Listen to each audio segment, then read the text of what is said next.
Survivor Series, the event where the best of Raw and the best of SmackDown go head to head. You guys have any idea what we're up against? I'm sorry, Oos, but he ain't blood. Family is forever. He told me to go get a title, Roman. I went and got a title. Nobody watches that show because they're all watching SmackDown.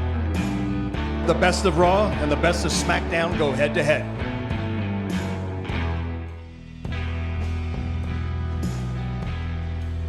One man's word is law in this town.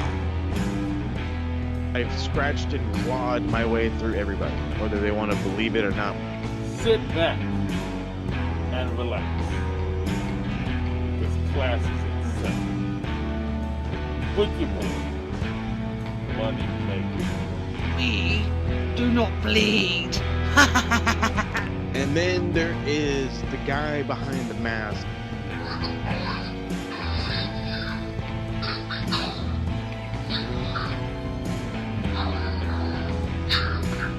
The things I do to stay champ.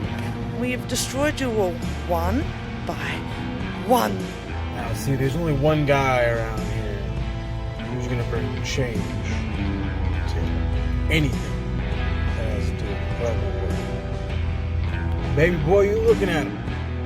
I am here to reveal the truth on every last one of you. Step your game up, son. Good boy. It's time for me to win the big belt. A year ago, it should have been me. It should have been me. It's going to be me. It just ain't big enough for everybody. Michael, how sweet, adorable, and cute is it that we have a promo bout coming up against each other? 11 years ago, you wrestled under the name Brittney Carter against the Glamazon Beth Phoenix on SmackDown. I was a senior in high school. I am not that 17-year-old boy anymore, Brittney Savage. I am a man for the past 5 years who has put out content and who has talked to a lot of people. Let's not forget that I have skills that kills when it comes to cutting a promo. Hell, I am undefeated. This is a test for you. This is the test to show that you can hang with Max Wrestling's finest. The test for me is to show that I can hang with the legit. I cannot wait for it to happen. It's honestly me in the shape. I've been like, this is one of these ones where it's like, it's like saying we're like in the 80s and I got told like, hey, you want to work with Harley Race? Are you fucking kidding me? I am the purveyor of redemption, the gatekeeper to glory, the voice that tells you to carry on. I am the shape. At Promo Series 5, I will ensure that the king rises. Whoever got the most knowledge takes the gold. Time for prayer has only just begun.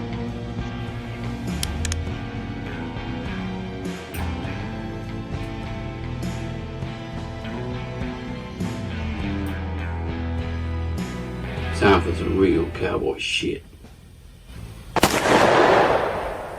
And the thunder rolls and the lightning strikes. Another love grows cold on the sleepless nights. And the storm goes out of control. Deep in the heart, the thunder rolls. The enemy lines have been drawn. And tonight, we gonna find out who's strong enough to survive.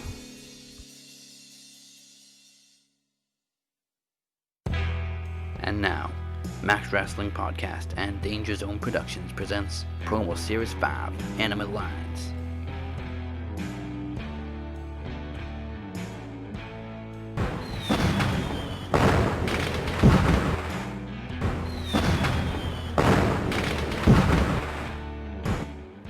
Howdy partners, welcome to Promo Series 5 Enemy Lines. It must be Thursday. Welcome to the Max Wrestling Podcast. This is your sheriff speaking, along with Travis Walker Anderson and El Jefe Moses Marquez. Cheer. Howdy. We don't have Mike because, well, you're going to get enough of Mike in his promo anyway. You're going to get plenty of Mike in his promo. All kinds of Mike. Also joining us is Looking to reclaim the Knowledge Championship after what happened on Tuesday, he is the demon of the Welsh Valleys, the Phoenix. Come back to get the title I never lost. Sabotaged himself. Sabotage. Good sabotage is an understatement, pal. You'd think he'd be happy because now he only has to win one match instead of 3.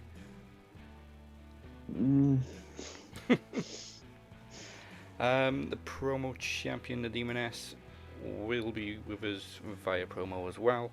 And of course, all championships are on the line. It is a stacked show.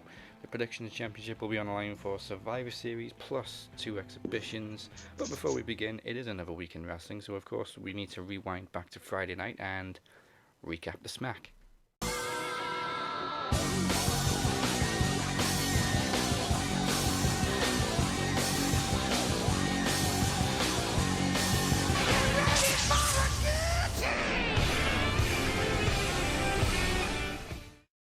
Kicking off SmackDown, Universal Champion Roman Reigns was surprised to be confronted by Raw's Drew McIntyre, who vowed to reclaim the WWE Championship from Randy Orton and face Reigns at Survivor Series. Roman was backed up by his new lapdog, Cousin Jay, who ends up booked in a match against McIntyre later that night. Sami Zayn claimed to be a victim of sabotage, as he was given 1 hour to prepare to defend his Intercontinental Championship against Apollo Crews, which he does, engaging in his own sabotage, and secures Apollo to the exposed ring apron to win by countout. Sasha Banks made her way to the ring to celebrate retaining her championship last week, only to be distracted by Bayley and attacked again by Carmella. And in such a fresh match, Otis defeated Dolph Ziggler for reasons before being offered mentorship from Chad Gable. Speaking of fresh matches, we were promised the final chapter between Rey Mysterio and Seth Rollins in a no-holds-barred match. With some assistance from Murphy, Mysterio pulled off a 619 and an Eddie Guerrero tribute frog splash for the win, and finally accepted Murphy. Liv Morgan won a fatal 4-way to join the Women's Survivor Series team against Natalya and Tamina, and the main roster's latest victim, Chelsea Green, making her SmackDown debut for reasons. Big E is sticking around backstage with the Street Profits again for reasons, and that's how his solo run is going so far. Finally, in an unsanctioned main event, Drew McIntyre defeats Jey Uso right in front of Roman Reigns, and that of course leads us to Survivor Series. So there was a lot of reasons on SmackDown. Seems like there's a lot of reasons in WWE in general. Yes, very true, and that show seems so long ago because of course Raw has happened since then, and now we're a couple of days away from Survivor Series, and of course they're leaving things to the last minute, as we still don't know the final card, which we will find out tomorrow on SmackDown, hopefully. Probably not. Either that or it'll be like 2 hours before they go live on the network. Yeah, I'm not going to hold my breath. There's still 2 spots remaining on Team SmackDown for the women, and I think 1 on the men's. But I digress. Reasons. For reasons, exactly. We're kicking things off with the Knowledge Championship. It's new champion Aleksandr defending against Moses Marquez. The Phoenix is with us, looking to make up for Tuesday. We originally said you only have to beat Alex's score of 6. But of course we didn't take into account the fact that Moses could win. So if Moses wins, you'll have to beat his score. Right. Okay. And this time, when the time is up, you will hear this noise. Tony! Tony. To the punch. Okay. So, Mike, you got the questions for Alex? I do. I have the Champione question. Yep. That is it. Okay. And the 2 minutes begin after you ask the first question. All right. There we go. All right. Maven wrestled what current AEW superstar for the Hardcore Championship at WrestleMania 18? Goldust. Correct. Christy Hemme wrestled what former women's champion at Vengeance 2005? Trish Stratus? Victoria. La Resistance reunited and re-debuted on what brand in 2007? ECW. Correct. Christian Cage defended the NWA Championship against Monty Brown at Destination X in what year? 2006. Correct. Trish Stratus wrestled Melina for the Women's Championship at Survivor Series in what year?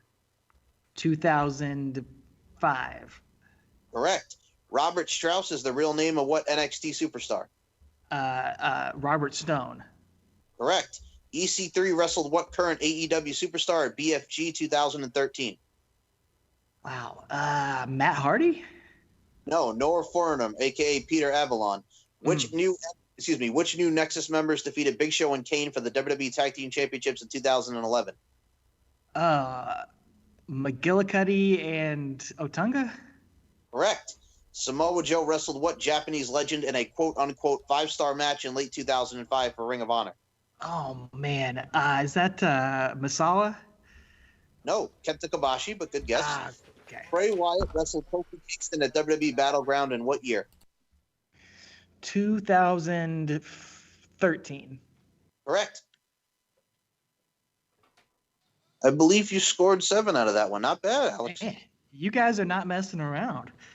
Congratulations, Alex. You got 5 or 6 more than me, but then that's not hard. Trust me. The La Resistance one was like a tricky one because I'm like, okay, Rene Dupree wrestled solo on the ECW brand, but they actually only had one match as La Resistance. They wrestled, I believe, I think it was Jose and Joel Maximo, the SATs, very briefly. And there's one part of it where Rene Dupree throws the one guy out of the ring and practically like kills him. It was brutal. But yeah, they only had like one match on ECW. Yeah, I couldn't have told you who they fought, but yes, for some reason I barely remember them having that brief little comeback. A score of 7 to beat you. You don't have a time limit on each question, but you do have 2 minutes to answer all 10. Got it. And your time starts after the first question. And I should also say, when the time is up, you will hear this noise. If the time runs out. Why you gotta start yelling? Okay, first question. Are you ready? Yep. Alright. Masami Odate is the real name of which former Stardom and current NXT star? Io Shirai? Yes. In what year was the first WCW War Games match? 85. 87. At Invasion in 2001, who was the special referee for Earl Hebner versus Nick Patrick? Oh shit. Pass. It was Mick Foley. Which former Cruiserweight and Hardcore champion did AJ Styles face in his 2002 WWE appearance on Jacked? Holy shit. A cruiserweight hardcore. Billy Kidman? It's the Hurricane. Which 80s tag team did Edge and Christian pose as during their 2000 feud with the Hardy Boys? Fucking, God damn it. Fucking, the Freebirds. Shit. Los Conquistadors. What was the Undertaker's WrestleMania record after defeating Randy Orton in 2005?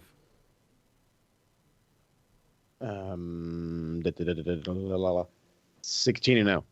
13. Who defeated the Ministry of Darkness in a 4-on-1 elimination match at Survivor Series 1999? Big Show? Yes. Who defeated Justin Bradshaw in a Caribbean strap match at Mind Games in your house in 1996? Oh, son of a bitch. One more time, repeat it real quick. Who defeated Justin Bradshaw in a Caribbean strap match at Mind Games in 96? Savio Vega. Yes. Which Japanese legend holds the record for winning the IWGP Junior Heavyweight Championship 11 times? Jushin Thunder Liger. Yes. Before Paige defeated AJ Lee, who was the youngest women's champion in WWE history? Oh, shit. Kelly. Wendy Richard. Oh, you went the whole 2 minutes, but you got 4. Yeah, I knew that wasn't going to go as well as I thought. Which means Alex Dorio is still the Knowledge Champion, but of course he still may not be, depending on how the Phoenix does. Well, he's better than me, so I beat the Phoenix before, so come on, let's go. Alright, so like we said, you need to beat Alex's original score of 6, because that would have been his match against you in the Undertaker Showdown. If you both get 6, then we're guaranteed a rematch at the Maxis. Because, of course, the title doesn't change hands on a draw. So we don't have the gong this time, but Phoenix, when your time is up, you will hear this classic noise. That's, of course, if we need to go the whole 2 minutes. But, of course, 2 minutes to answer 10 questions. And as usual, your time starts after the first one. Okay. Right. Ready? Yeah. What is the name of The Undertaker's second wife who was stalked by DDP? Sarah. Yes. Who did Undertaker defeat in his 5th WrestleMania appearance? Diesel. Yes. How many times has Undertaker been a tag team champion with Kane? 3. Yes. What was the name of Undertaker's character in Suburban Commando? Oh shit. Pass. Hutch. How many Hell in a Cell appearances has The Undertaker made? 19. 14. Undertaker defeated Rob Van Dam for the Hardcore Championship in December what year? 2001. Yes. Who did Undertaker defeat at SummerSlam 1992? Giant Gonzalez. Kamala. Undertaker's Hell's Gate submission is a modified version of what MMA hold? Gogo Plata. Yes. In what year was Undertaker part of the All-American Survivor Series team against the Foreign Fanatics? 93. Yes. Who did Undertaker defeat at WCW Clash of Champions 11 in 1990? Pass. Brian Pillman. That's all 10 questions, and you tied on 6. Which means you're going to have to wait till the Maxis for the rematch. I thought it was a modified triangle. It was originally called the Gogo Plata, and then they called it Hell's Gate. That's right, the Gogo Plata is like a one-footed choke. Yeah, so there we go. You took Alex right to the limit, both on 6. We will get the rematch at the Maxis, and people, you get to vote what type of trivia it will be. New Japan. So it'll be 10 questions each, random rounds of trivia, or something else. We'll find out when we get there. Guess the color of my underwear. I'm just kidding. Yeah, so a couple of things. Kane and Taker are 3-time tag team champions, twice in WWE and then 1 WCW. Could have sworn. I made sure I checked all the answers this time. 14 Hell in a Cell appearances. He's won 9. Alright. Okay, so you're sticking around for... I knew he had the most. I know he had the most appearances, or he's tied he's with definitely Triple got the H most appearances. I think Triple H is only a couple behind him. Alright, so are you sticking around for Survivor Series predictions? Yeah, I can go through that quickly. Okay, before we get to that, it is time for our first promo bout of this, with a slight change, due to the fact that we kind of got carried away and booked 8 promos for this show. And the fact we've added another title match to the show, it kind of left us a little bit short on time, and the promo duel between Moses and The Shape was also booked before Moses made it to the Promo Bowl finals. So in order for Moses to focus on the promo championship tonight, we're going to show you The Shape's promo, and then Moses will respond next week on an all-new Max Wrestling podcast. Also next week, The Shape will appear once again to announce his choices for the Maxis vote to face him at Promo Rumble 6. So, sit back. This is The Shape.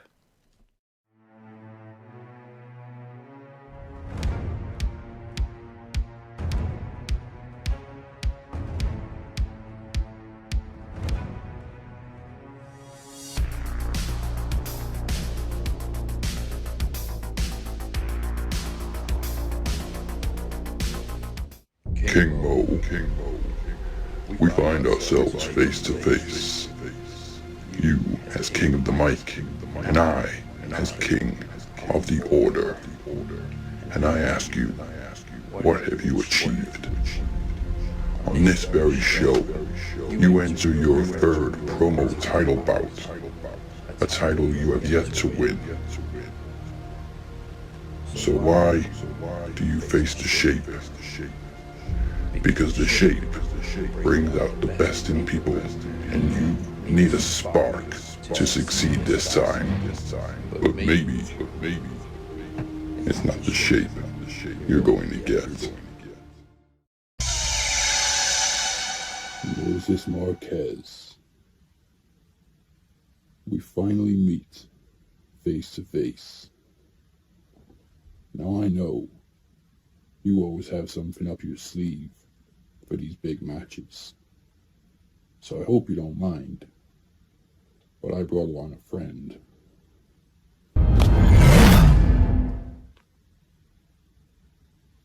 But I'm not talking about the axe. So, meet my friend.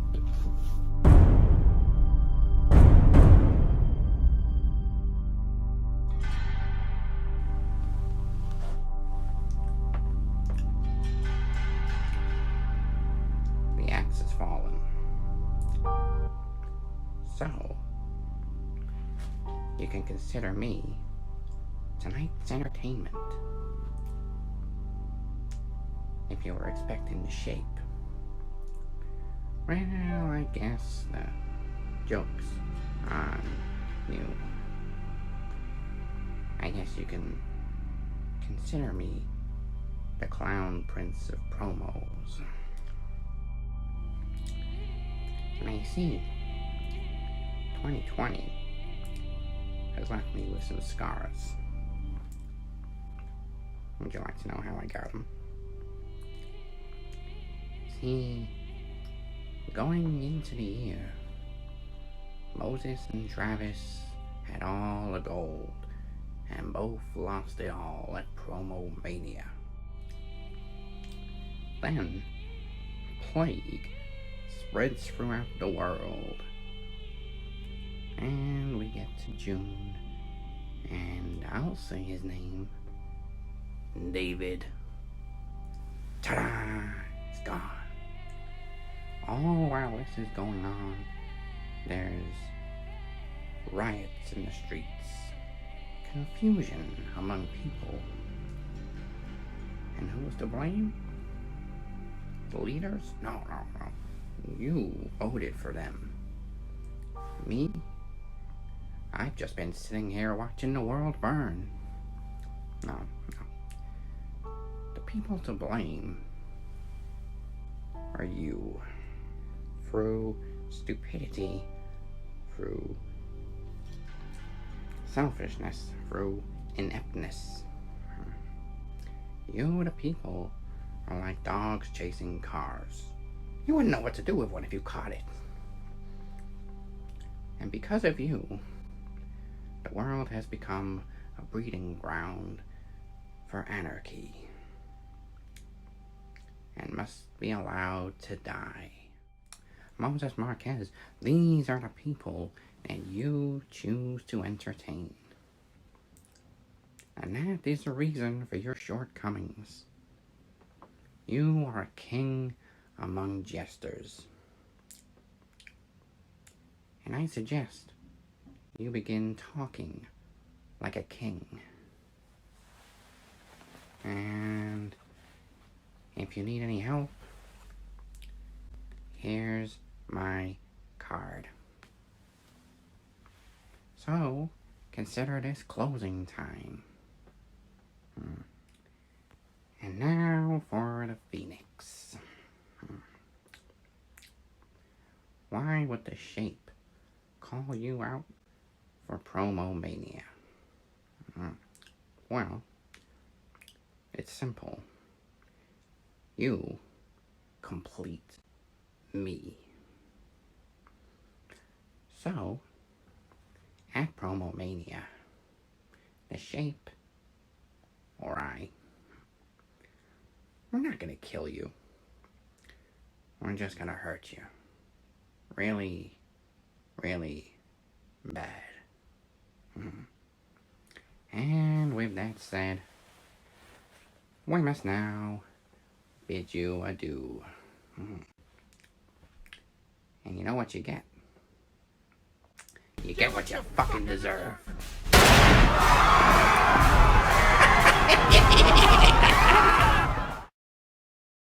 Interesting. We will have Moses' rebuttal next week. Now, of course, the Predictions Championship's on the line this week. As one of your defending champions, it feels good to finally be able to say that, because I held it for more than one day. Myself and Travis defending. There's only 6 matches booked for Survivor Series. And thus far, we don't know the final team for either men or women's SmackDown. Naturally, we're probably going to find out tomorrow night, which is just typical of SmackDown being on the day after we record this damn show. So, let's kick things off with the first of the champion versus champions matches. How about New Day versus the Street Profits? Let's get it out the way because I really don't care. I cannot stand the Street Profits, and I'm sick to death of New Day being tag team champions all the time. So, Travis, I'll let you go first. Yeah, I don't want to, but I'll go Street Profits. Yeah, okay. Since he probably has the most hatred for the New Day, Phoenix. Well, it's like I've been saying for how long now that they need to split up the New Day, like properly split them up now. Yeah.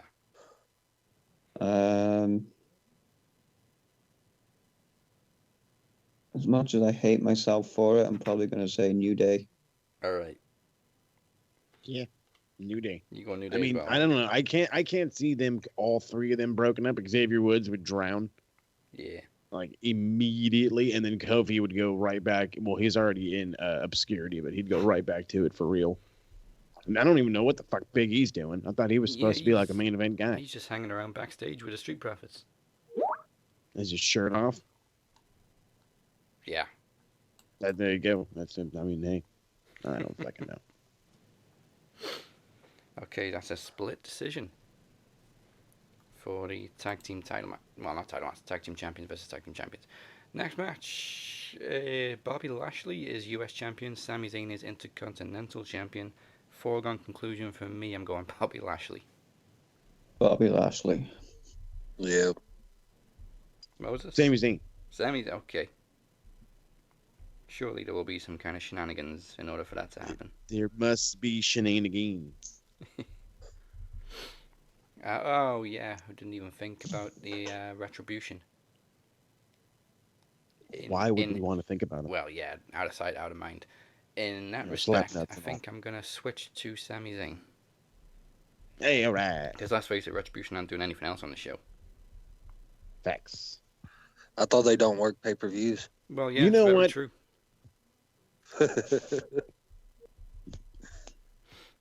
All right. Women's champion versus champion is Asuka versus Sasha Banks. Such fresh. Yeah, hooray. Jesus, As- can we do something new around this beach? No, we can't. Asuka seems to be It doesn't hurt lost that. somehow. And Oh, I was yeah, going to you know say, you is don't Asuka feuding with anyone? No, she's just been champion hanging around on Raw doing nothing. Doing a lot of commentary. Yeah. Yeah, they just keep giving her backstage interviews and random tag matches. So I'm going to say Asuka, and then either Bailey or Carmella's going to get involved. yeah, even though Sasha's on a roll, she's obviously starting a feud with Carmella. So I'm gonna go Asuka as well. Yeah, Asuka. Travis. I'll go Sasha. Okay.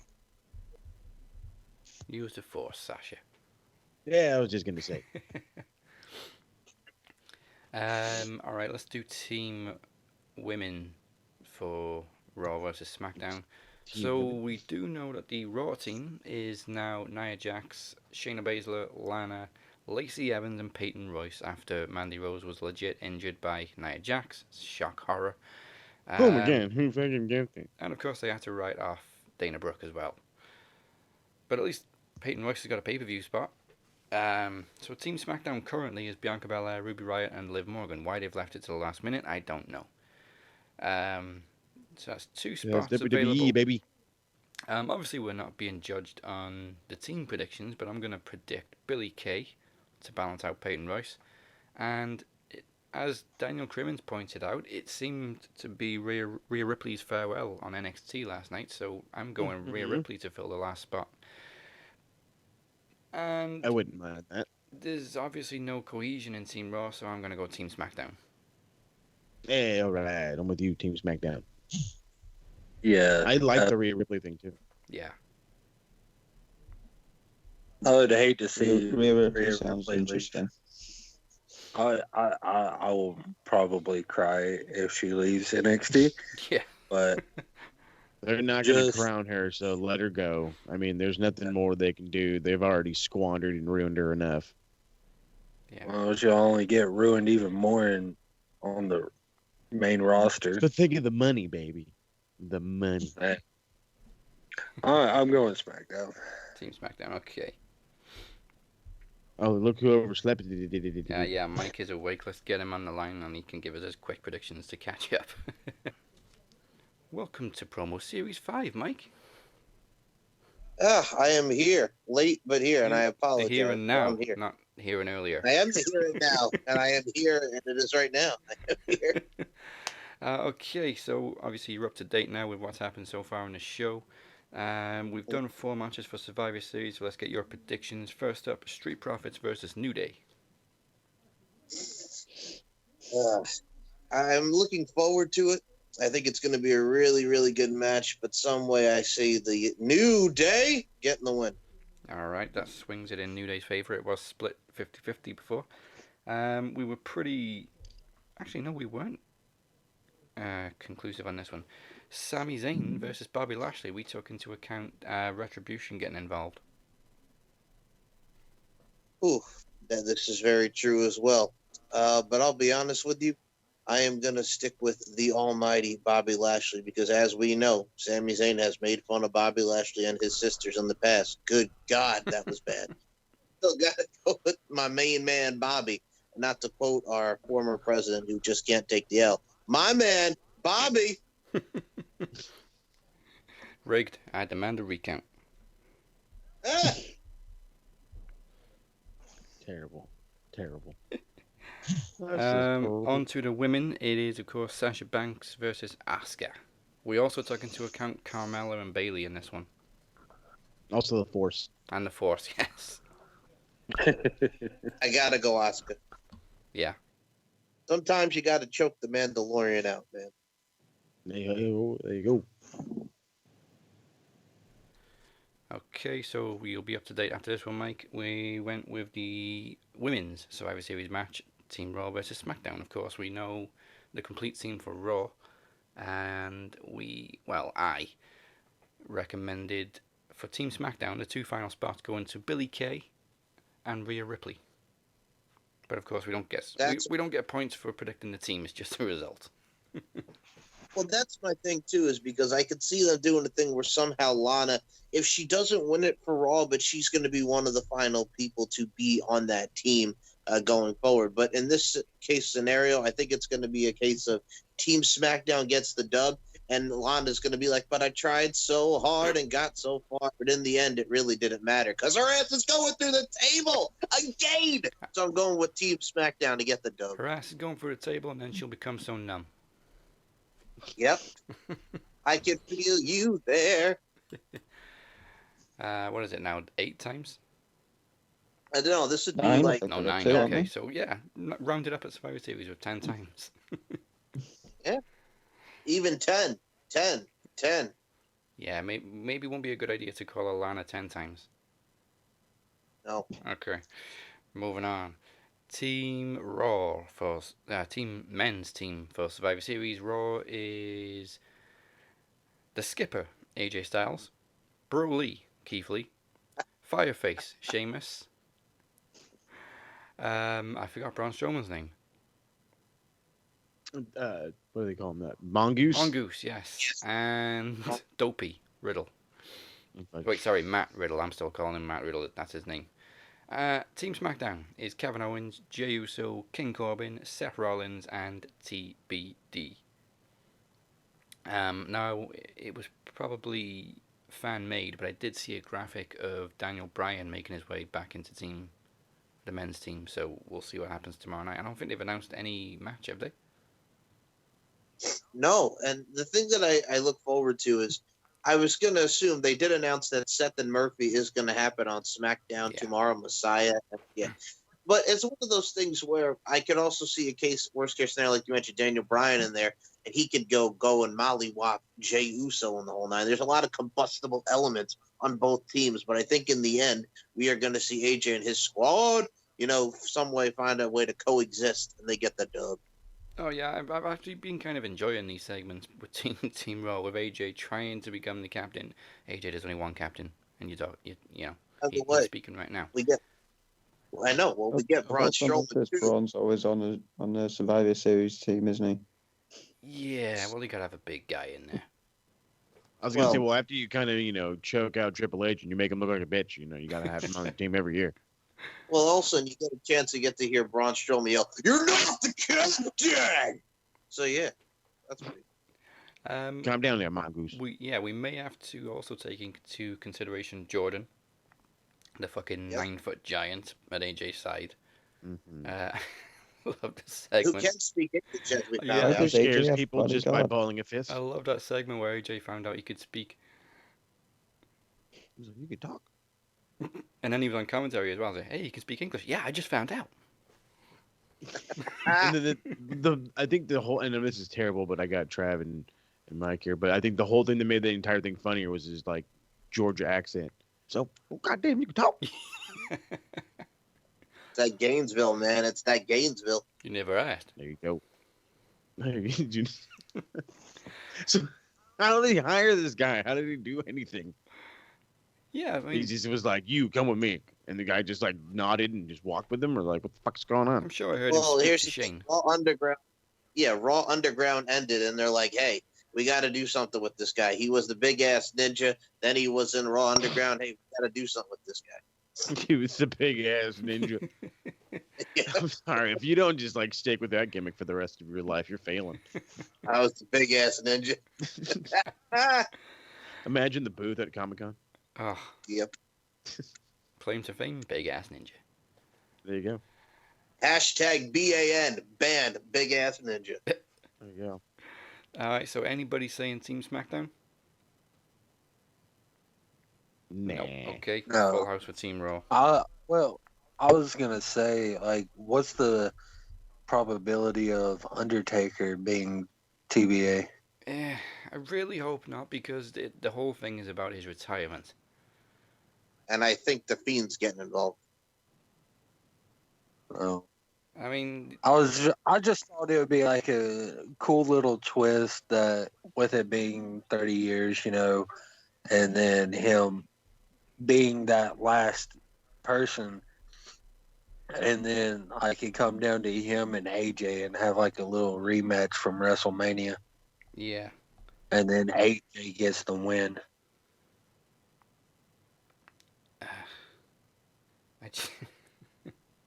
I just really hope they don't book a match. If anything, I can probably see them setting something up for Mania. But, yeah. If this was a conversation in RWT, everybody would say it would be Sting. Yeah. Ooh, yeah. Well, yeah. Sting's going to be on Dynamite. Everybody's almost desperate to see that match now, aren't they? Well, it ain't going to happen now. But it's the wrong time to do it now. They've left it too long. No. Well, as one of the Ultimate Undertaker fans, Phoenix, do you even want to see another Taker match? You're obviously happy he retired with AJ. Yeah. But this would be the third time now he's obviously, had a if they perfect do retirement. Taker and Sting, obviously the match won't be able to live up to the hype now, will it? No. Like I said, this will be the third time he's had a perfect retirement. He can't fuck it up again. But he did recently say that he is officially retired unless Vince needs a favor. Which he will, because he's Vince. Yeah. Alright, so final word, everybody going for Team Raw, and assuming this is the main event, Drew McIntyre versus Roman Reigns. Roman. Yeah, kind of has to be, but they really did build McIntyre up really well this past week. It felt like a big match, even though we've seen it 4 fucking times in the last, 5 months? 3 months. But yeah, I think Roman Reigns is a safe bet. Yeah, Roman. Especially if Jay's going to let him down against Team Raw. Moses? Mike? What happened? I'm sorry. Roman or Drew? I was trying to pay attention to what you said, and then and then I didn't. And then I was like, huh? Wait. McIntyre or Roman? Oh fuck. Okay. Like I really want it to be McIntyre, but I feel like they would feel like that gives Roman some like down, like that makes him look soft or whatever. Yeah. But I don't know, maybe Jay gets involved or something. So yeah, give me Roman. All right, Mike. Get up, Roman! Don't save me a place at the bloody table. I'm gonna go with Roman. It's the fucking bloody table, Mike. Jesus. That's what it is. The whole bloody table. No, the fucking He's like, I'll show you who the superior champion is. Oh, we established it's fucking bloody. Fucking bloody. Yes. It's like dude. It's like ICW again. Remember, he's at the ICW, and all of a sudden he goes, "Here we fucking go." Yeah. Him the fucking show. Yes. I gotta go Roman though on this one. You gotta go Roman. Gotta go Roman. All right, so those are our predictions for Survivor Series. Let's see. Hopefully, I can retain. I haven't retained the title yet. The thing that he does so well is he puts a smile on everybody's face. Your show. We are gonna steal the show. I guess it's time for a new order. Have you seen Max Wrestling? I will show you the light. We're talking about me. We're talking about the podcast machine. Your boy, Moses Marquez. Same day, new era. We are the best at this. Max Wrestling Podcast every single Thursday. Go to maxwrestlinguk.weebly.com for more information.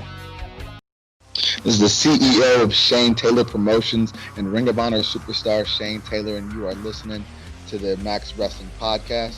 It's time to take it to the max. Hey, this is Tommy Dreamer, and you're listening to the Max Wrestling Podcast, giving you all your wrestling information to the extreme.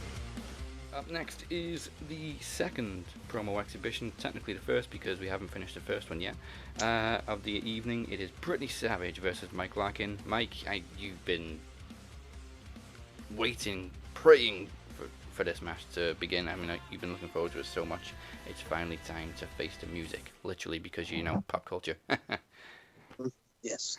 I gotta say, I've seen Miss Savage's promo. It is very, very good, but I think I held my own. Yes. All right. Here is the promo exhibition.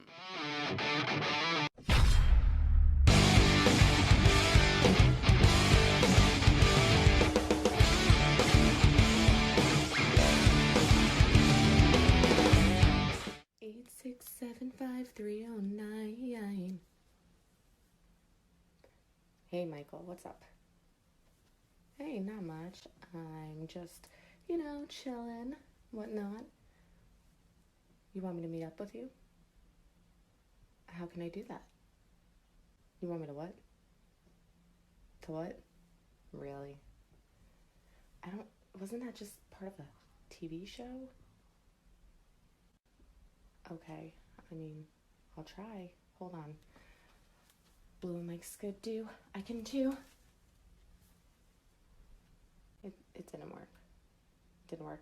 But let me go because I actually have to cut this promo against you right now. Alright. Good talk. Bye.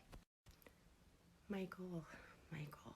The day has finally come where you and I go head to head in a promo. We have waited months leading up to this very, very moment.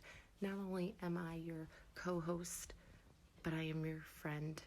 And friends know so much about each other, especially you and I. We know just about everything there is to know about each other. And I know that you are a sweet, genuine, down-to-earth guy. But I also know that you like to make fun of me on a day-to-day basis, whether it's me cleaning my mirror dancing to NSYNC, bye, bye, bye, or you calling me the Pillsbury Doughgirl. Not exactly those words, but you like to make fun of my laugh because, which is not a thing. I don't do that. But the time has come for me to lash out on you, Michael. You know just about everything there is to know in the world of professional wrestling. You know everything there is to know when it comes to pop culture. But you see, what you don't know is that I can hit hard. When you first asked me to join the promo league, I was super excited about it. Yes, gosh, I haven't cut a promo in years. And then it built something up inside of me, something that I've longed for a couple of years now, because I've been through so much in my life, just like you have. You've been through so much in your life as well. But there's a fire, and that fire came out of me during every single promo that I have done. You see, people can think that I'm a certain way, that maybe I got off easy, but they don't know the history that went behind the world of Brittney when it came to wrestling.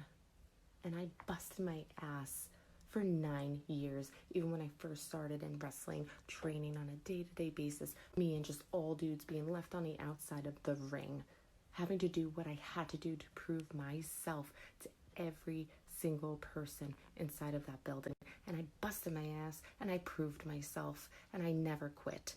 Just like this promo bout, I will not quit. I will never quit. I will keep going, and I continue to rise.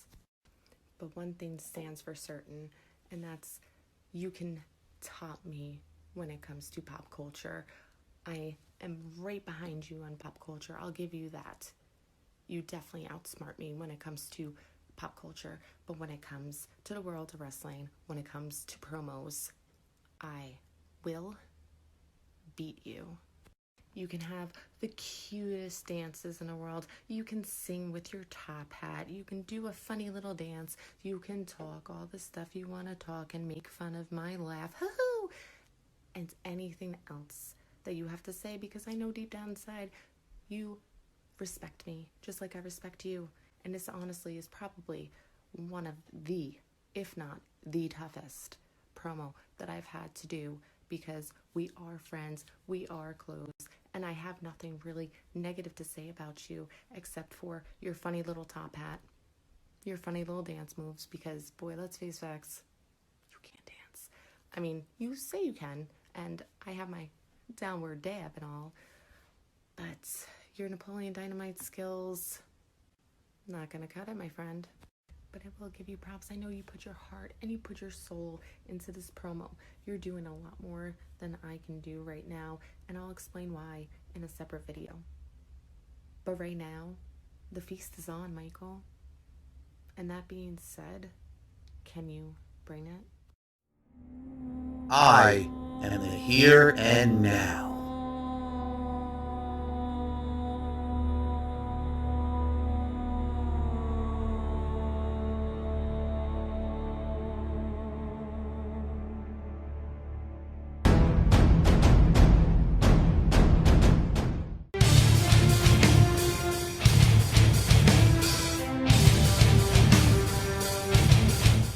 Oh my God, Mike Larkin, he's a podcaster. All he does is podcast and talk.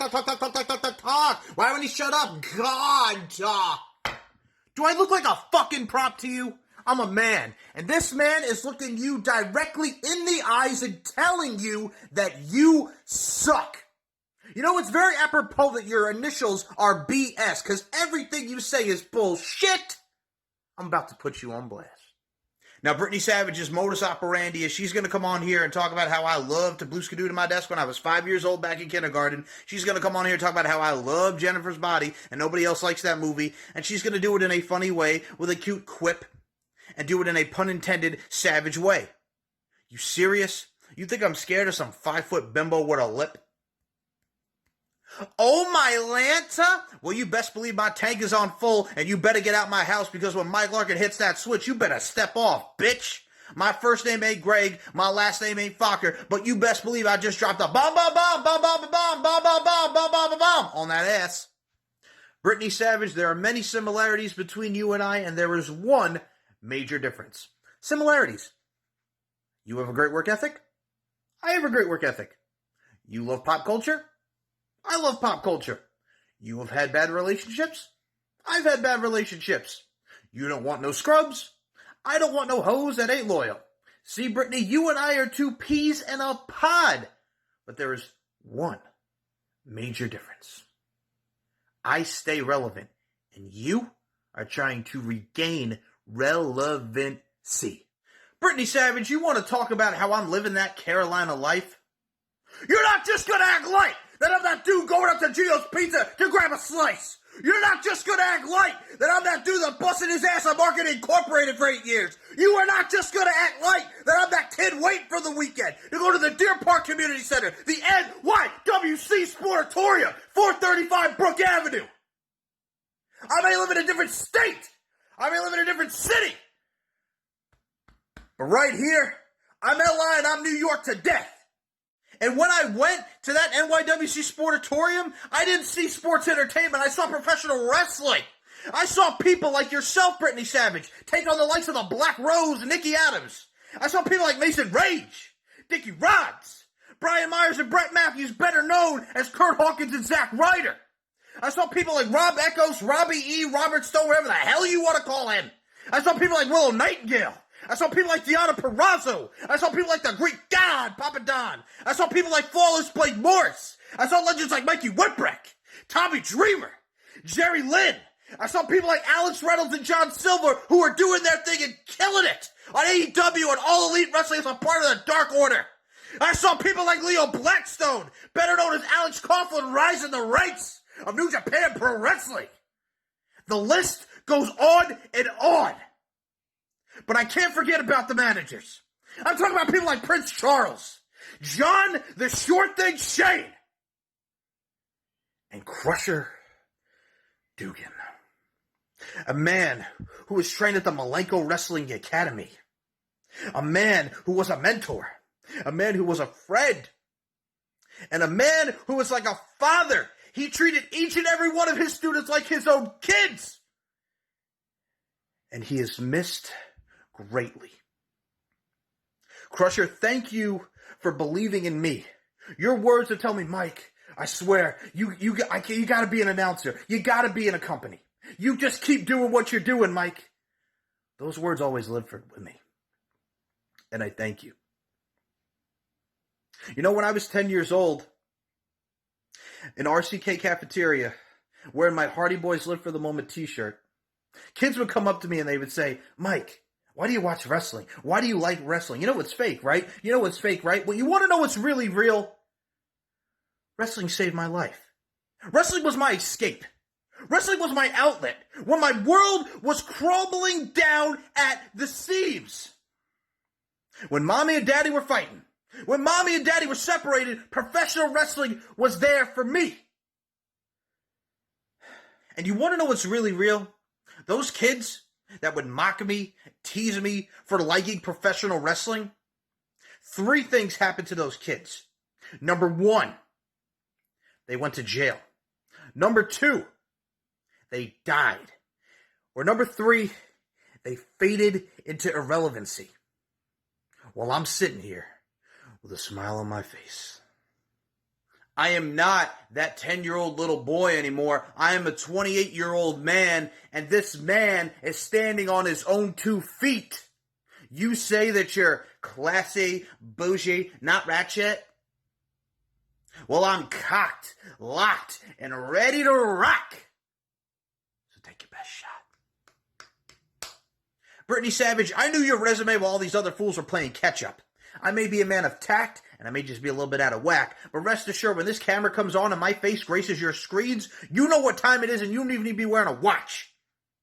I may not be promo champion. I may not be knowledge champion, but there is one championship synonymous with me, and that is the Grand Slam Championship. I knock it out of the park while all my other opponents strike out. Hell, they struck out worse than Josh Matthews' attempt at a professional wrestling career. Hey, Madison, that reign didn't last very long, did it? I don't care that you were in WSU. I don't care that you were a part of Shine. I don't care that you were in the NYWC. And I don't care that you wrestled Beth Phoenix in WWE. Brittney Savage, when you grace the shores of Max Wrestling, you're in my house. It is not I who should want to face you. It is you who should want to face me. There are people in this world that know they are special, and then there are people in this world that think they are special. And when you pull back the layers and reveal your true form, you're not special. You're just a girl named Brittney You were just a product of the Northeast Independent Wrestling Circuit, and you watched all those products pass you by. You are just a chick who played Mean Girl for over 10 years. Me?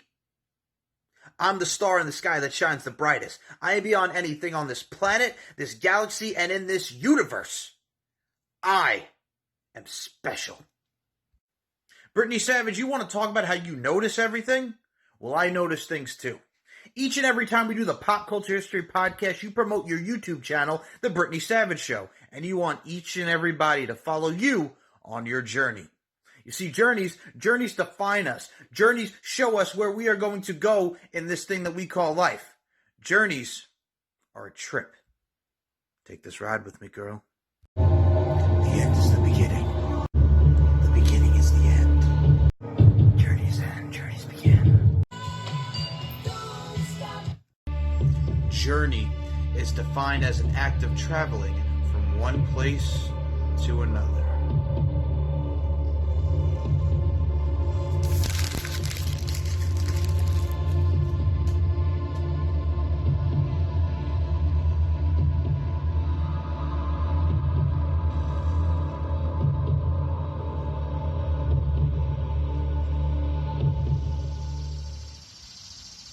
In life, we are defined by our choices.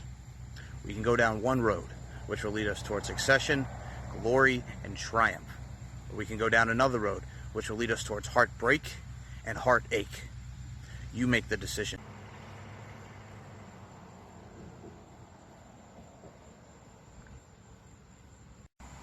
Journeys are filled with twists, turns, detours, and dead ends. You ever come across someone once in a while who you shouldn't have fucked with? That's me. I'm your dead end, Brittney. The end is the beginning. The beginning is the end. Journeys end, journeys begin. The end. Now, I believe it is time for the Phoenix to bid us adieu, because now we're going to get into Impact and last night's Wednesday Night War. So before you go, Phoenix, of course, we will see you at the Maxies, maybe again before then. I mean, we've still got the 300 episodes to come as well. Where can people find you? Well, you can find me at the Phoenix 626 on a very rare occasion. I don't remember the last time you tweeted. No, me neither. I don't even remember the last time I went on Twitter. Okay, any last words for Alex before you go? Keep the title warm for me. It's coming home. All right, look into By the way, really quickly, I apologize for interrupting here, but do you realize the interesting factoid and the historicness that is now regarding that Knowledge Championship? I do. I know what you're going to say. Okay. Well, this is the first time outside the Max Wrestling and RWT auspices that we have the Knowledge Champion that is from a different podcast, and that's outside of Max. I thought you were going to say the connection with Phoenix, because the Maxies is where he won the title for the first time last year. This is true. Okay, so we will see you very soon, Phoenix. Like I said, the 300th episode is coming up. I'm assuming you're going to be there. Yeah, I can. It's history. Yeah, I can jump on. All right. Again, I would say best of luck, but I don't want you to take my predictions title. So best of luck for Survivor Series on Sunday. We will see you soon. Say again. Okay, I'll say it. Best of luck for Sunday at Survivor Series, and we will see you soon. Yeah, you sure will. See. Ta-da. That is absolutely a Wrexham goodbye. Ta-da.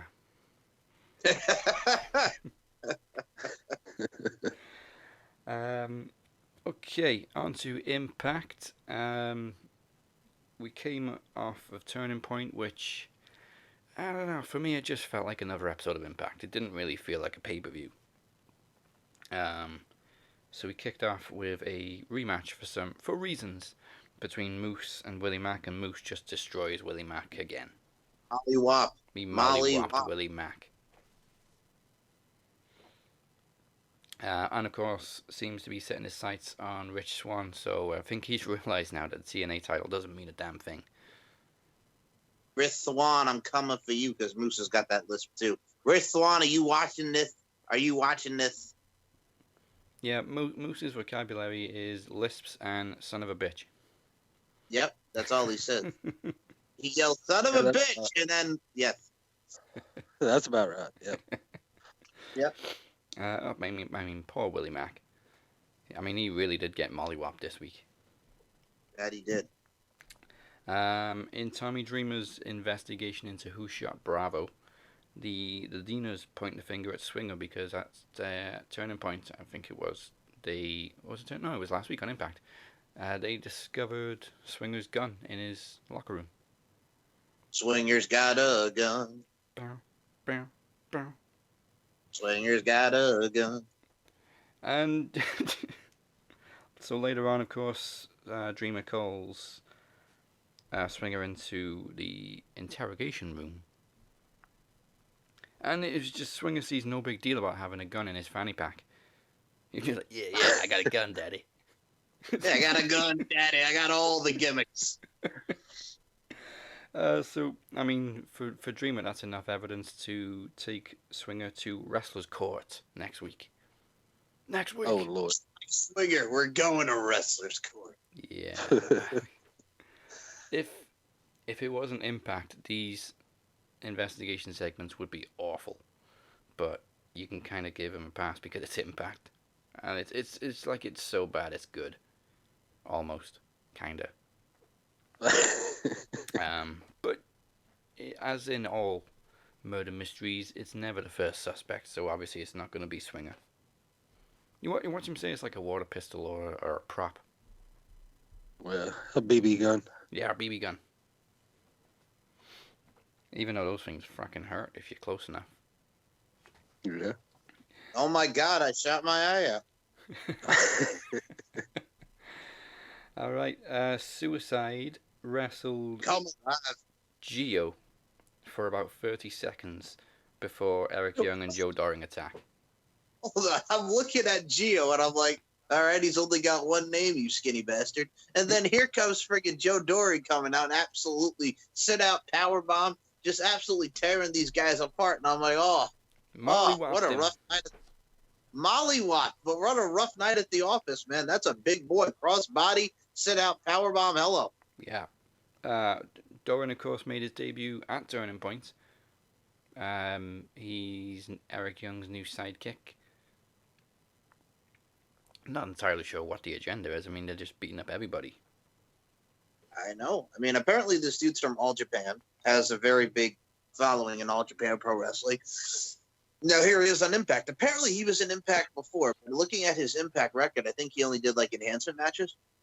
Oh, okay. Yeah, I mean, I was going to say I've never heard of him. And they were acting like he was just this big signing. New Sanity Group. Yeah. That could work and, like, actually put him on TV. Yeah. Exactly. That's the plus. They're actually on TV. Well, later on, they beat down Rhino backstage and, well, seemingly went after Heath as well. They just closed the door behind them and we didn't see what happened afterwards. I mean, poor Heath, he's trying to get healthy so he can sign his damn contract. He's got kids. He's got 27 kids. Yeah, exactly. I thought it was 34 kids. Oh, maybe he's had some more since then. Deonna Purrazzo reclaimed the Knockouts Championship at Turning Point, and as she's celebrating her win backstage, the lights didn't flicker. It was some kind of weird, trippy screen effect, and then a message was left in either lipstick or blood on the mirror from, we assume, Su Yung. I can't wait. I'll be honest with you. I've really been enjoying what she's been doing with Deonna. They had a great no DQ match. And for me, it's one of those things where you could tell she's probably going to screw Deonna and Kimberly or do something to fuck up their chances of becoming Knockouts Tag Champ. Oh, are they in the tournament? Yes, they are. Oh, okay. I believe so.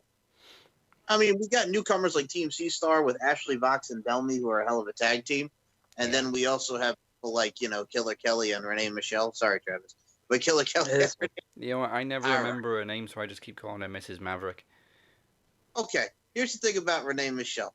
her tenure in the WWE. I mean, she got to wrestle on Raw, yes, with her husband, but she was in the Mae Young Classic and lost to Candice LeRae in her first match right there, right? So she's done a lot on the independent scene, and of course LFC, but she's also, done a lot of work, and I believe she's trained with Dwayne Gill, aka Gilbert, and she's done a lot of great work. I know Killer Kelly was in NXT UK. She left earlier this year. She had that great match with Meiko Satomura from the Mae Young Classic. She was doing her thing on NXT UK. And, it's going to be a good thing. It's a nice little mesh between those two. Obviously, I don't see them winning because I believe they're taking on oh, my goodness, who are they taking on in the tournament?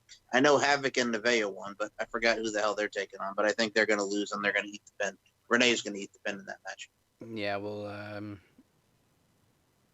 oh, you mean next week it's Jordan Grace and her mystery partner. They're facing Killer Kelly and Mrs. Maverick. Do you know who I think it is?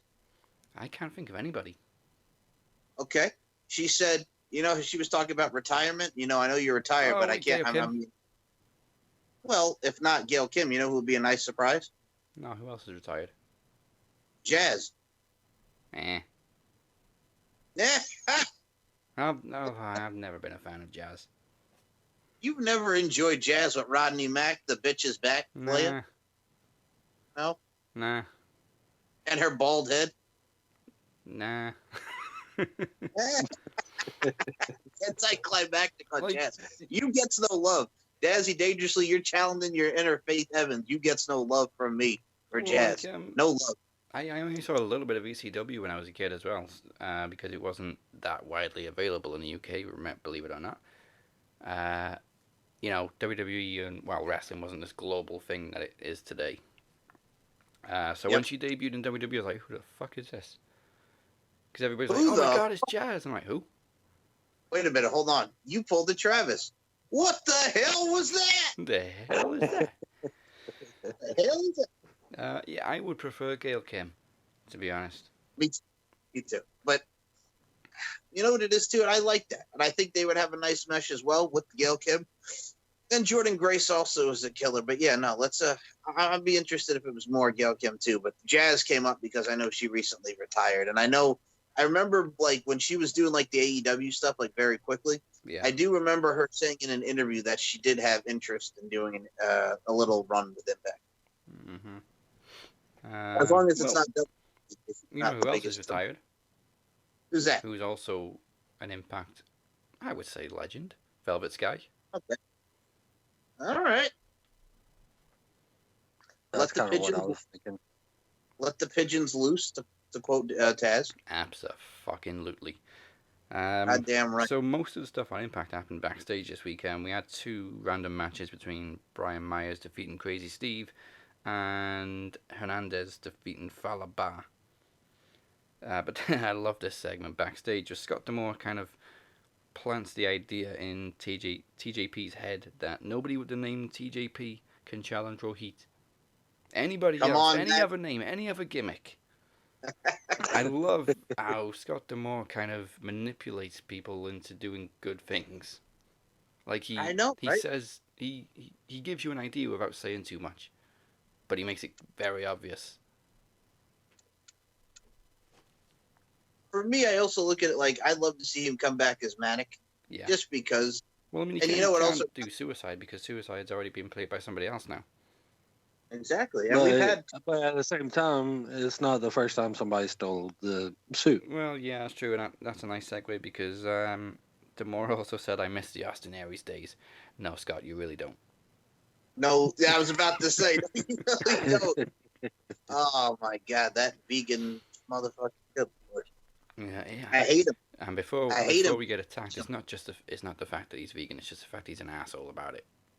Yes, I know, and I have no problem with vegans either. But when you constantly push the agenda of the vegan, you know what it is? It's Allie, and I love Allie to death, but she's like that too on Twitter sometimes with her veganism. Yeah, you want to eat avocado? Go ahead. Leave me with my Mackies. I would like to enjoy my steak, thank you very much. Yeah, steaks and wheats, baby. Yeah, baby. Ethan Page demanded a rematch against the Good Brothers, and then we got another tease now because the Good Brothers say he has to defeat a phenomenal opponent first. I mean, obviously it's not going to be AJ Styles. Mm-hmm. Like, there's no chance in hell.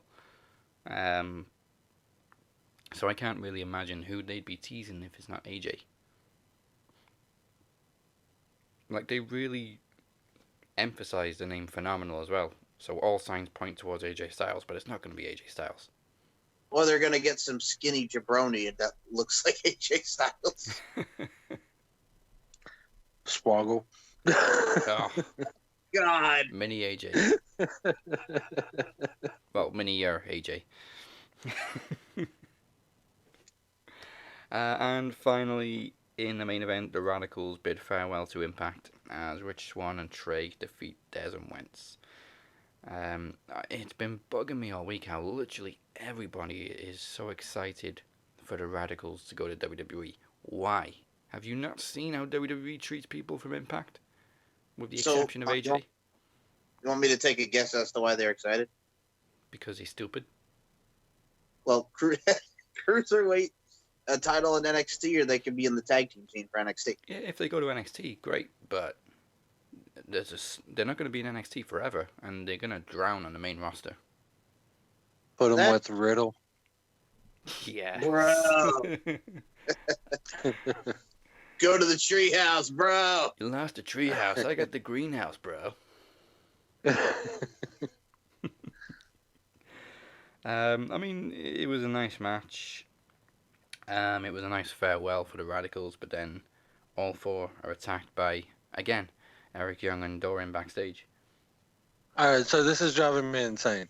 Is it Radicals or Rascals?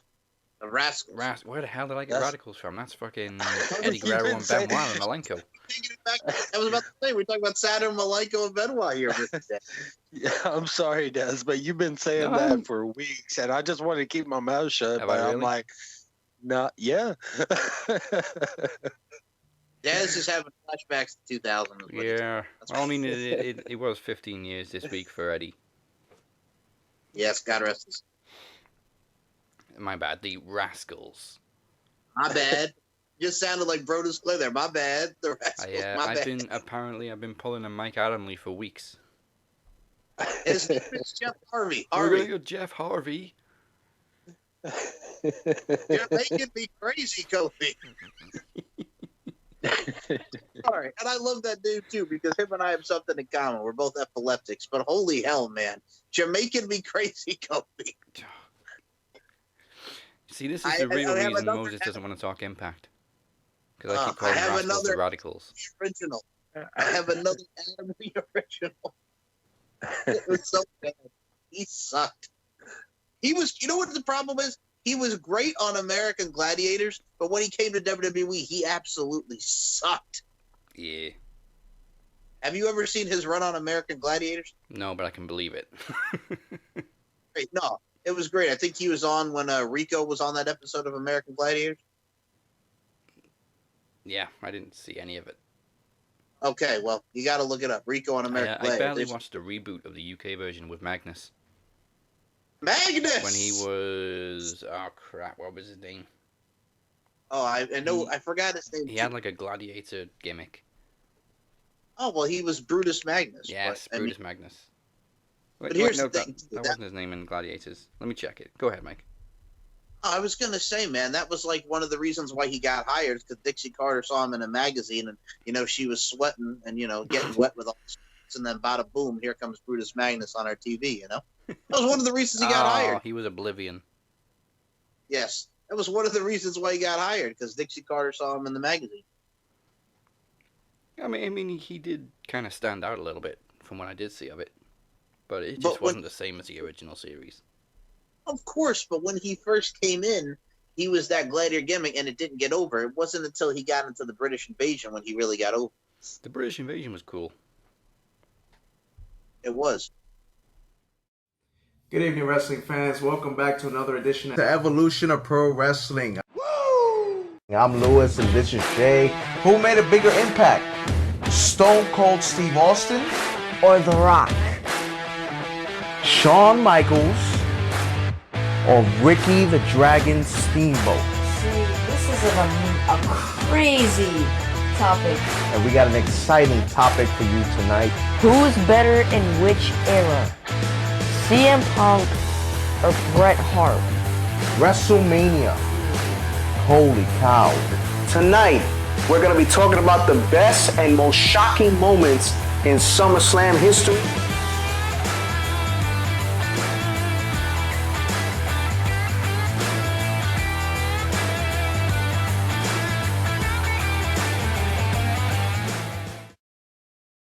It is Thursday, which means last night was another installment in the Wednesday Night War. So let's talk Dynamite first. I mean, actually, for me, both shows were pretty eventful last night. There was sneak attacks everywhere on both shows last night. It was the night of sneak attacks. So on Dynamite, we kicked off with the Young Bucks defeating Top Flight, making their debut. Very impressive young tag team. I don't know if anybody's heard of them. Mike, you've heard of everybody. Be honest, this was my first encounter with them, but I thought they were. I did see the highlights.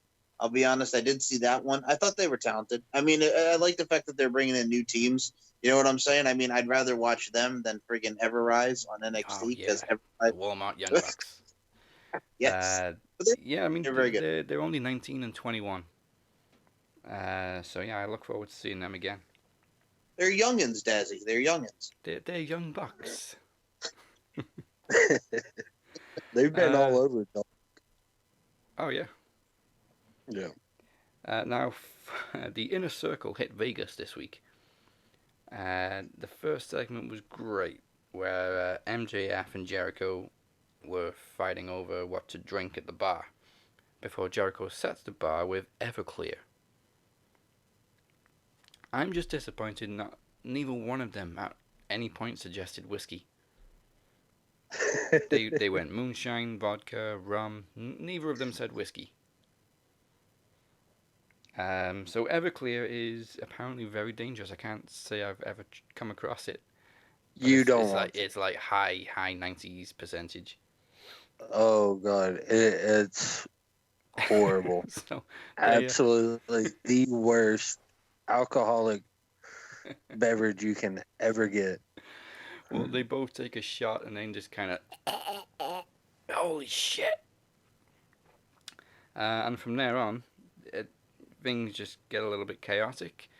I think there's a bit where there's pole dancers, and then there's a scene of them walking down the street in slow motion, and Jericho's just drunk as hell, stumbling down the road. To be continued later on in the night. Kip Sabian went one-on-one with Orange Cassidy, and during the match, Penelope Ford is a little bit confused as Orange Cassidy high-fives her. Like, literally, he just double high-fives her, gets back in the ring, and she's just stood there like, what the fuck just happened? Well, if Orange Cassidy gives you a high five, don't you take a high five from Orange Cassidy? Well, I mean, you should be honored he took his hands out of his pockets. Hands out his pockets. But he did get the win, and then is immediately attacked by Miro, who just mollywops him with a running clothesline and then leaps out of the ring as the best friends come to the rescue. Can I just say I don't give a rat's ass about Miro? He hasn't had the best start, has he? Nope. It's such a shame because there was a lot of high hopes for him. Well, if you're doing this bullshit gaming thing because all he does is play games on his Twitch, and it doesn't make your dick itch anymore. But goddamn, man, I don't care about the fact that he's... Hey, Twitch makes Vince's dick itch. It does. That it does. Especially OnlyFans, that's the last straw, man. Don't you? Yeah, don't can you be on? we just say as well we support unionization? Yeah, we do. Yeah, Miro, I think, should have just been given the whole bruiser gimmick that he had when he was first on the main roster, the Bulgarian Brute. Hey, you could go full NXT when he was there as Aleksandr Rusev, and he had the freaking 2x4 for that. I just don't know what they were thinking, putting him with Kip Sabian. They're gamers. They're on Twitch. We're gamers. We're gamers. Absolutely hate everything about it. Poor Miro. Miro. I wouldn't be opposed to him being in AEW if he would just change his style. Yeah. I don't like the brute or anything like that. I just completely redo his entire style. I don't like it at all. The thing is, as well, he can be really funny as a babyface. Yeah, I can see that. Like when that god awful storyline was going on with Lashley and Lana, he was really funny. He was probably the only good part about it. Now, we were supposed to get a contract signing between Kenny Omega and Moxley. So as Kenny makes his way to the ring, we then get a no-show from Moxley and find out he's been attacked backstage. But we don't know by who. And Kenny's just sort of laid back about the whole thing and just says, well, I'm not getting away from it. I'm signing the contract anyway. By the way, some people have been saying him, some people have been saying Eddie, and some people have been saying Hangman. I would put money on it being Hangman. that's what I'm thinking. But I also have one other thing to say, man, that we are not just going to ignore. Congratulations to the lovely Miss Renee Young. Yeah. And yeah. Very casually mentioned there, Mr. Moxley. Well, they're more private about it, isn't it? Aren't they? They're more private about it. Mox just hates social media in general. So that was. Hold on a minute, man. You better stop. Yes, when he was Dean Ambrose, they made me get a Twitter, so I got a Twitter. That was the best Twitter description and Twitter account ever. They made me do this. And then he never tweeted, so it just got taken over by the social media team anyway. Oh my god. If anything, we should take over the Phoenix's Twitter account. Oh yes. Well, that's the one thing I hate about WWE's Twitter, because and WWE how they do it is because it's like you have to be on Twitter. You must be on Twitter. What do you mean you're not on Twitter? You have to be on literally Twitter. Just so that they can put the social media handle on the nameplate. It just fuck off. I hate them. So the match is set for December 2nd, and they've kind of subtitled it "Winter is Coming," which I love. Obviously, Game of Thrones reference. Yeah. So. Yeah, but I mean, like, I enjoyed the hell out of that. I love Game of Thrones just as much as you do, but I don't quite comprehend why. Well, I mean, December, winter, I guess. I don't know. Yeah. I don't know. Those three words in 2020 scared the living shit out of me. Yeah. Because we all know what the season finale is going to be. Shit.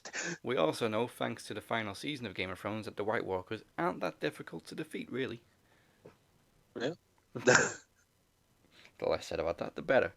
Okay. Next match was the return, well, in-ring return of Pac, as he goes one-on-one with Blade. With Eddie Kingston on commentary, of course. I'm so glad Pac is back. Yes. And Pac is back. It was a great match, but the ending of the match was even better. So after Pac wins with a shooting star press across the back, and then immediately locking in the rings of Saturn, Pac tries to address Eddie Kingston. He said about 2 words, and Eddie Kingston was brilliant because Pac was just like, "Eddie Kingston, yes," and then just gets attacked by Andy Williams. Phoenix tried to make the save but pays for it. Penta arrives with a chair and almost swings at Kingston. So as the family scamper out of the ring, we're left with the Death Triangle reunited. Thank God. Yeah, it's looking good. But now the question is Excalibur going to get involved like he was originally supposed to? Oh yeah, I forgot about that. Yeah. Scallywags getting involved in the Triangle. I'm all about it. Yeah, it was weird as well for Excalibur to get involved. I mean, even though we got Taz, who's an occasional commentator, obviously started his own little faction. Isn't he like the permanent guy on Dark, though? Yeah. Yeah. Well, then there you go. But I mean, AEW have got like 6 commentators anyway. That's true. That's true. You know what? Now that I want to see JR run a group. I want to see JR. Oh yeah, the Slobberknockers. Either the Slobberknockers or like the Varsity Club. Oh, put Hangman with him. Exactly. I love JR's interview with Hangman a couple weeks ago, and he was like, "I can see you got a bourbon there, and I'm guessing it's not your first one of the day." JR knows, baby. JR knows. Back as Mike mentioned, backstage, Jade, what's her name, may have broken Brandy's arm with a chair. So, well, she gave it the old Pillmanizing, so that's what it looked like to me. I figured it was broke too. Yeah, I love Swole getting in her face as well. Oh yeah, she's all tiny compared to her. Like, whoa, what's up, bro? What's up, bro? What's up, bro? And I'm like, hold on, where were you like 10 seconds ago? I think the big in Big Swole's name is her mouth. Okay, I could finally dig that because see, nobody tells me nothing. I've been asking for months. Why the hell is her name Big Swole? She's neither big nor swole. Mike, I mean, you mentioned it first. Obviously, we're going to get a match now between Brandy and Jade. What's her name?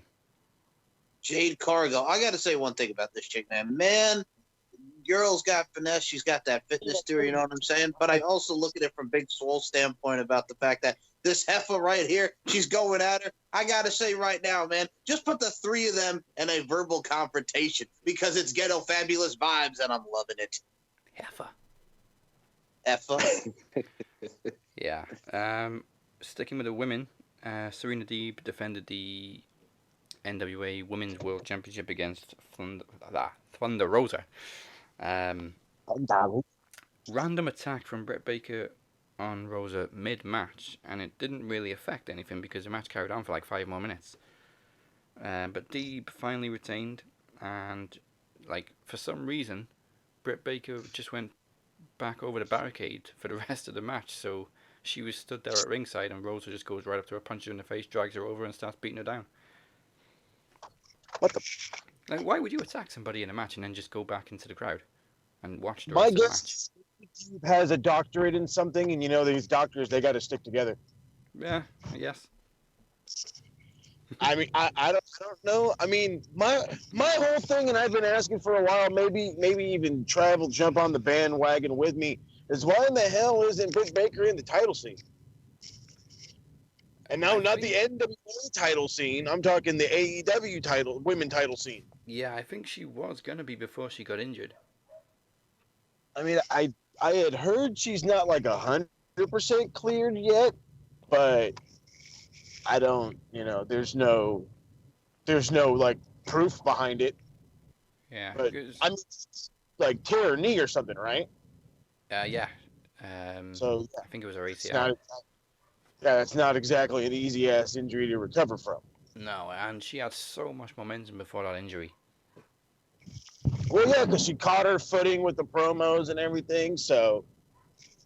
And now just randomly attacking, of all people, Thunder Rosa, which, I mean, I can understand because I guess Thunder Rosa's signed to AEW now?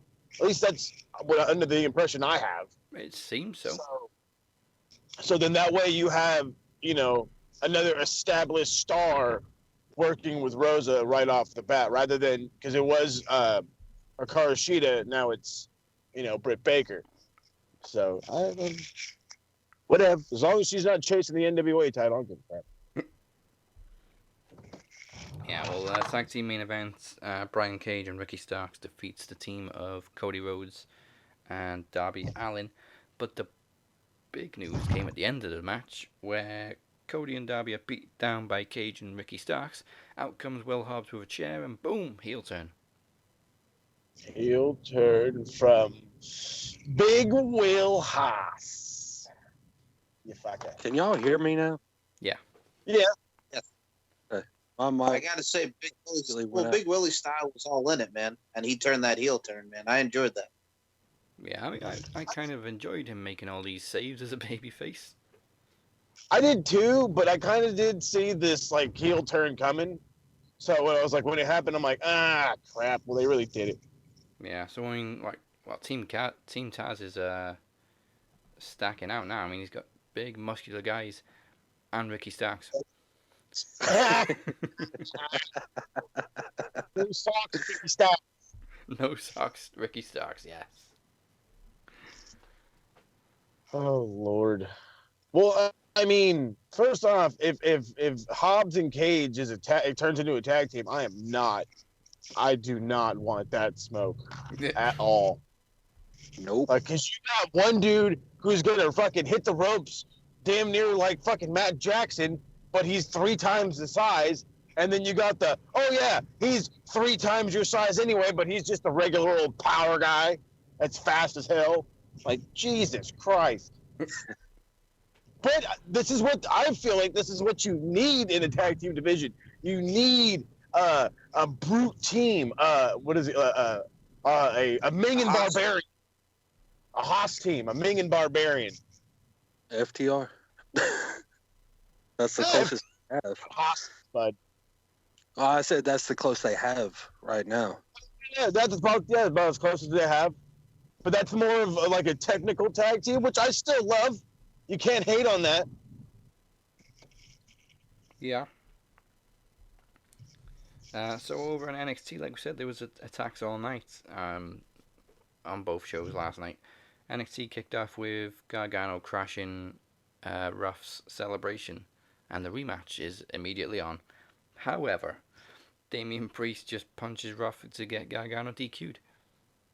Smart move. So I want to know one thing. I mean, because I love that ending, but I want to know one thing about the opener. If I just want to stop a random video package, I can just start screaming, "Hey, nobody wants to watch this crap," and they'll turn it off. Pretty much. Or you yell monkeys in a truck. Monkeys in the truck. I don't know. I'll try that while I'm on the Thunderdome. No, stop this crap. I don't want to watch this crap. And let's see what they do. If they don't do nothing, then it doesn't work for me, I guess. But oh yeah, that punch was pretty awesome. He looks at Leon like right at him.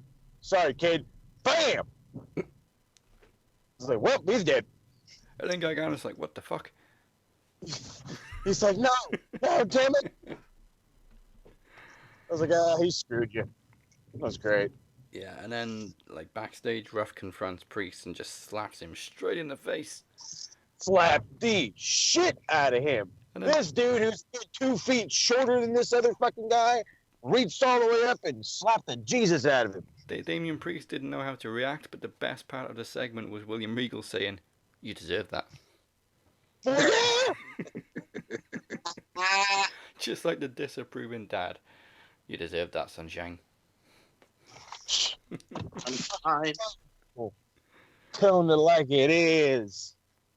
Don't be ashamed. Past couple weeks, he's just been great. Yeah. So much love for William Regal. Regal's been great forever. Have you not listened to Well, I know, but it's picked back up over the past couple of weeks. Yeah, that's true. He had a little bit of time off, didn't he? The fucking camera just like, oh, you can call me on Skype. Catch me at William Regal's or no. It's got to be like a cool fucking, what is it? At Power Knuckle Hold. I don't know. The second match of the night didn't quite go as planned as Cameron Grimes took on Dexter Lumis in a blindfold match. Grimes just blindly attacks the referee, and then that's it. Really, the match just gets thrown out. The hoods come off. They start brawling all over the arena, and Cameron escapes over the fence. This fucking guy tries to start the match with the blindfold off, and the ref's like, "No, put it on." He's like, "No, it's all right, it's okay." And Johnson put it on. He's fucking feeling around like what's the chick from like Daphne from not Daphne, the other broad, Velma. From fucking from Scooby-Doo looking for her goddamn lost glasses. My glasses, I can't see anything without my glasses. And then my whole thing is like he's bouncing off the ropes. I'm like, okay, so you obviously know you're close to a corner, right? No, it doesn't take effect. But the second he touches this scrawny man, not the guy, not this big, strong, muscular dude that is, Dexter Lumis, and he just starts beating the shit out of this ref. And I'm like, okay, well, you're going to die And then the thing that made this a little great, because I always shit all over Loomis, is this guy was tracking him with the fucking hood on. And I'm like, that's some creepy asshole shit right there. Dexter Loomis is just world class with that gimmick. Oh, I love I it. mean, like I said, I used to hate it. I'm starting to come around to it. I blame Cameron because he's just too damn good to ignore. It's all his fault. Dexter Loomis better. Watchable even. Yeah. Well, after the confrontation between Ruff and Priest, we then finally got the announcement that War Games is coming back. Thank you very much to Shotzi Blackheart. Thank God. You gotta For yell War it, Daz. Games You or for gotta yell Shotzi? it. Both. What type of match is it? You gotta yell it. War Games. No. Yeah, I mean, for me, it's not official until William Regal does yell War Games. I didn't hear it. I didn't hear him come out and yell War Games. So it's like I didn't hear shit. There's no official nothing. Yeah, so until he does, we're just gonna have to keep watching that promo with Shotzi, I guess. I'm fine with that. Yeah, I mean, I don't mind that Shotzi all day, every day. well, we'll do what we have to do, I guess. Right? Just sacrifice. Yeah, so following the obvious reveal that Ghostface was Indy, Candice and Indy Hartwell get a win over Casey and Caden. I mean, poor Casey and Caden can't seem to get a win. No. They're just happy to be. Yeah, just happy to be there. Participation trophies. Oh yeah, because that's what we need to be doing right now with this fucking That- women's division. It's just That and TikTok videos backstage. everybody with TikTok. The damn TikTok. Dude, I've said this once or twice. I know there's other Twice. people that have said it a couple of times. But in all reality, I really think that Casey Catanzaro could be like a Rey Mysterio type of person for kids. Someone for kids to really get behind. She's the same height as them. She looks just like them. I'm just saying. I think that she would be great for the kids. I mean, I'm surprised she wasn't taken straight to the main roster after her Royal Rumble debut, and she just was so impressive. Yeah, well, It's a wonder she wasn't one of the ninjas. Yeah,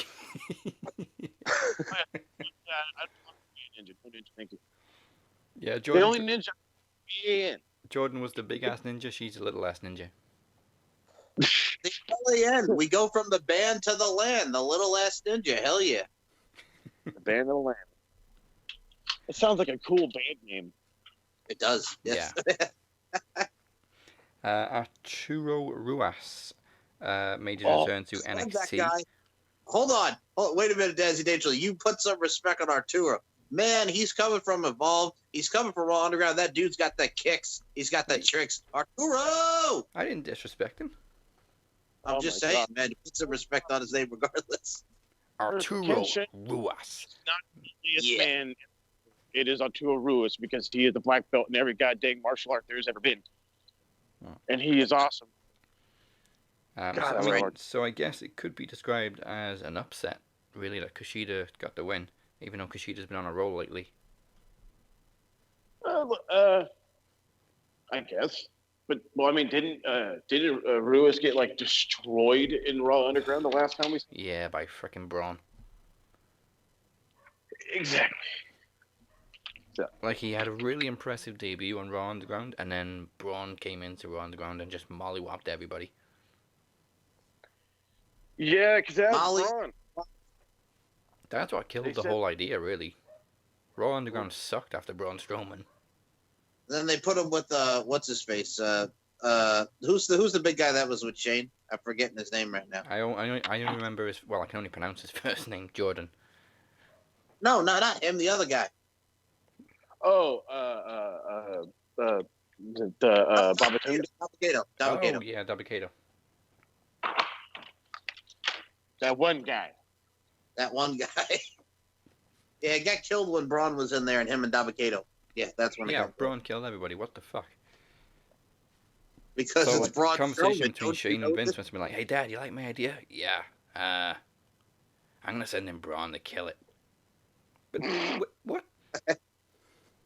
He's like, yeah, I need to make him look strong. You know, your thing sucks. He's gonna go in there and kill everybody. You know, he just lost to the Fiend, so we got to make Braun look strong. So he's got to kill all these mofos. Yeah. Now we mentioned feeling bad for Caden and Casey for never really getting the win. Same really goes to Dakota Kai and Raquel Gonzalez. Oh yeah, really good team that can't pick up a W. I mean Dakota mainly because she keeps getting these pushes and all this momentum, and then she just never wins matches. I don't know. She should have been women's champion by now. Oh yeah. Yeah, she should have been, but I don't know. Maybe they're for some reason they're extra hesitant. I mean, And she's been it injured once. They're willing to use her as how do I want to use this, as like a talent. Like they're willing to use talent. There you go. They're willing to use her to enhance like their champion, but not to become the champion. Yeah, she's a worker, but you're not what we want for champ, which is fine because she's champ. But yeah, there should have been a little stopgap in between there with Dakota Kai's name on it. Yeah, I mean, especially when she got back up from Raquel, you'd think they, put a title on her. But Raquel hasn't really done much for her. I figured that that's the first thing they were going to do. They were going to do the whole, HBK Diesel thing, and it's like, okay, well, cool. This is, if this is my guy or girl or whatever. Yeah, if anything, since Raquel came in, she's had more of a push than Dakota. Yeah, seriously. Going in there beating the crap out of a lot of people. Oh, a lot of people. Well, we get another attack after the match from Candice and Indy Hartwell. So I guess we're setting up the women's War Games. War Games?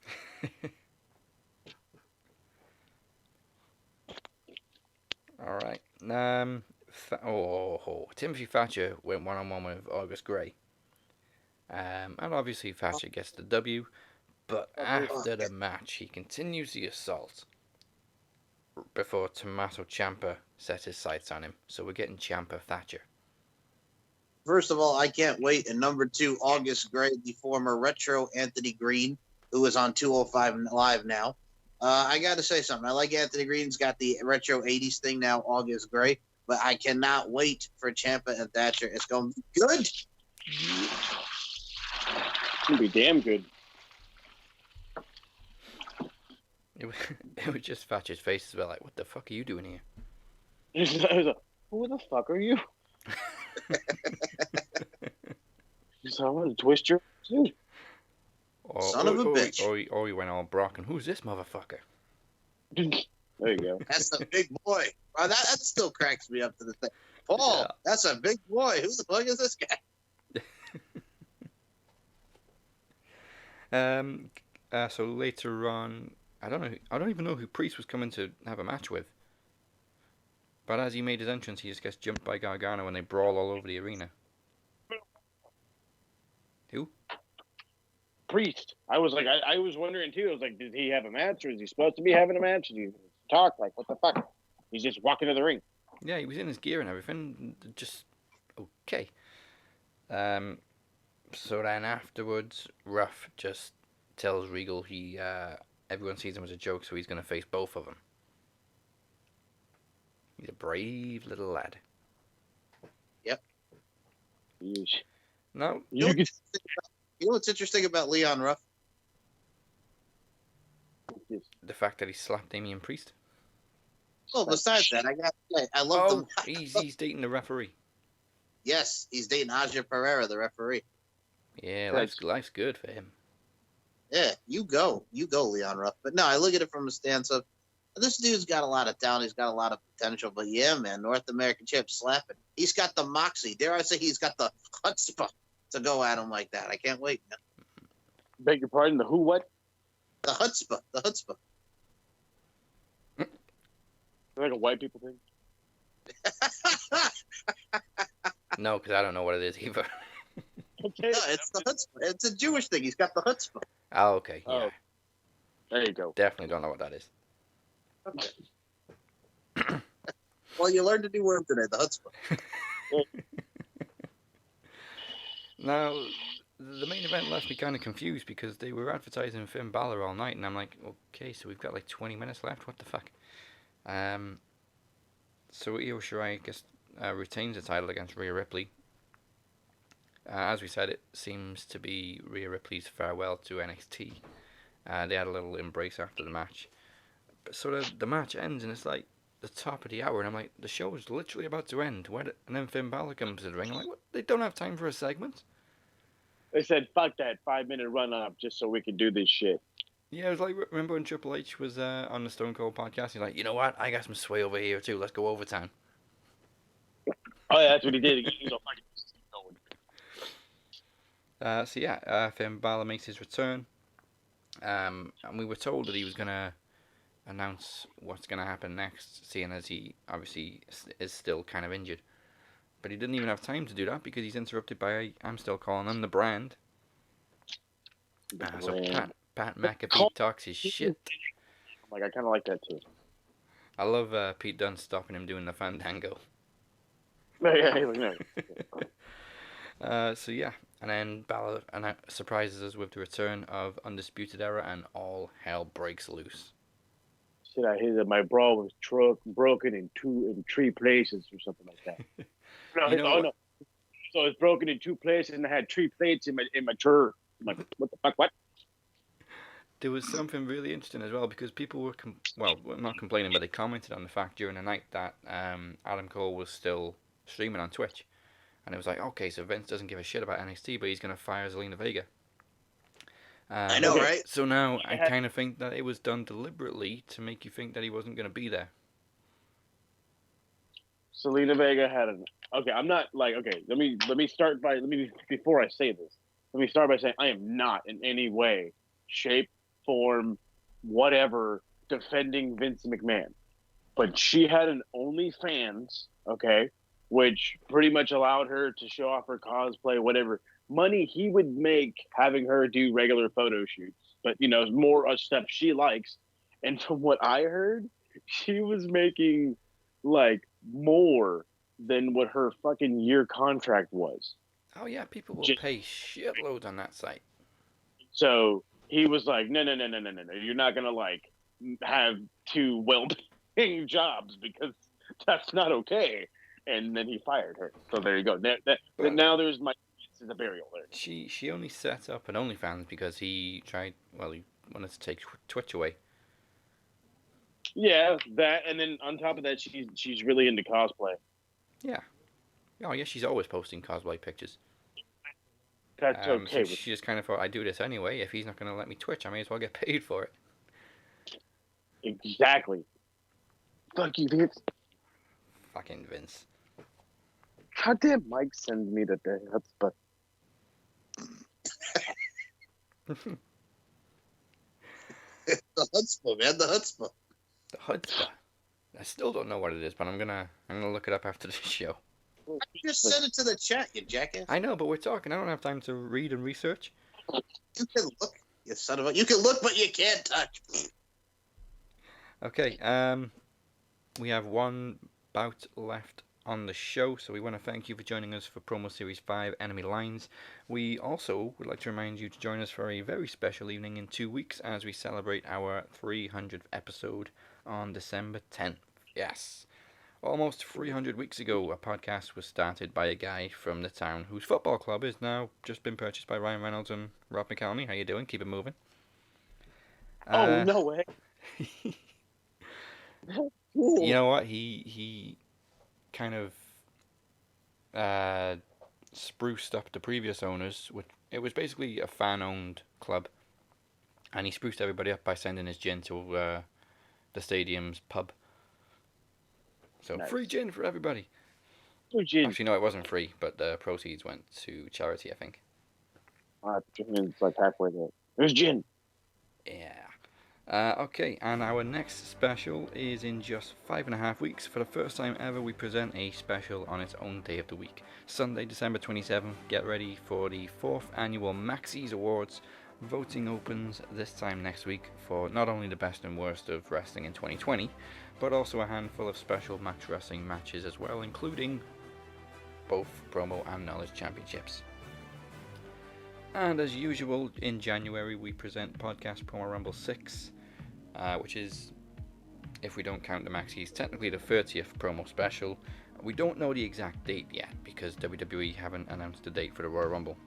But rest assured, on Rumble weekend, we will have all our championships on the line once again. And remember the Rumble tradition that the promo champion gets to select their own challenger. And here's the kicker for Podcast Promo Rumble 6. It's 80s night.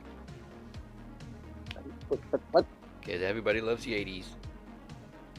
Okay. That we do. And speaking of the promo champion, it is one of the most anticipated promo title matches we've ever had.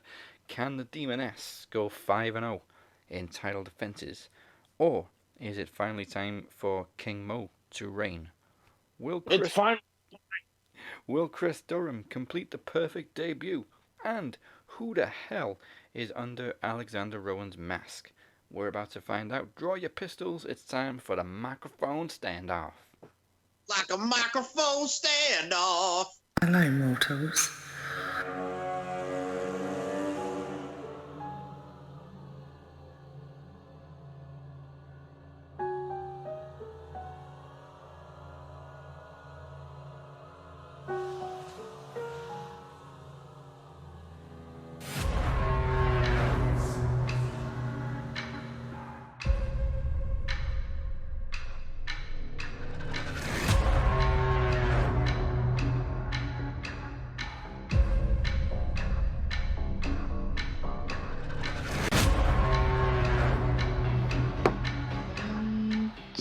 Demon's coming for you.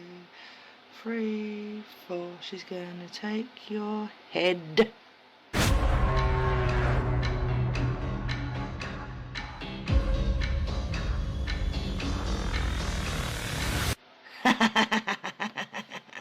Hello, mortals. It is us. The champ, the one, the only. The Demoness. But I do not need to tell you our names. Not anymore. Ours is stuck in your head, the same as the face. We are haunting each and every one of you. And for 200 days I have been the champ.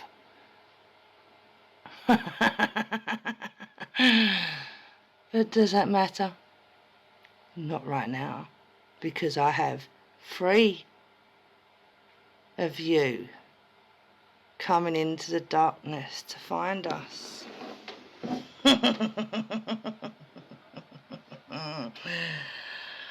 Which one of you 3 ants do we start with? Moses Marquez, King Mo. You're not our king. I have slain you more than once. Doesn't make you a king. But I have become the one thing you eat, sleep, breathe and think about. Because you can't beat me. None of you can. So instead of being one-on-one, well, in your case, Moses, you know how this all ended. And you know how it's died. But I am so in your head. I have become your Achilles heel, because all you want is the gold, and I am the one demon stopping you from achieving that. And I am the one that makes your blood boil. And I am the one that has brought out the anger, the tension, the fear. I am the one that's brought that out of you, Mr. Marquez. You do well to remember that. I'm going to curse you and make sure that everything I say will happen. I was a demon you never should have messed with, Moses. But keep coming after us, my sweet. You still won't win the gold, but keep trying.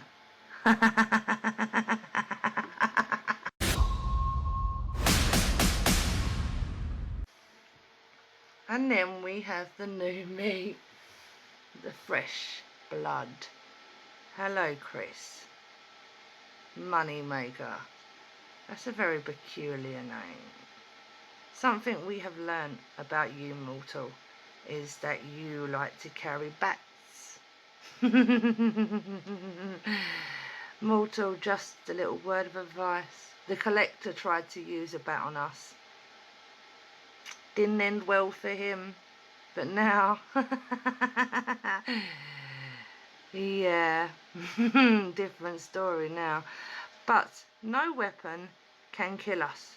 We are immortal. It has been tried many times. But with you, my sweet, are a hiveling. You are a fan of someone we are. The Rosemary. The actual demon. The demon assassin. The hiveling mother. But that still doesn't mean I'm not going to hurt you. You see, we have chains and we have axes, but as we've used the axe on Michael Larkin and he escaped us, how wise, boy. So there's nothing you can do. But you can try. That's all we ask, is that you try. Tell me, Chris, do you know what it feels like to run through hell and see the fires blazing like never before? You are going to find out very, very soon how dark I can go and how much I can harm you.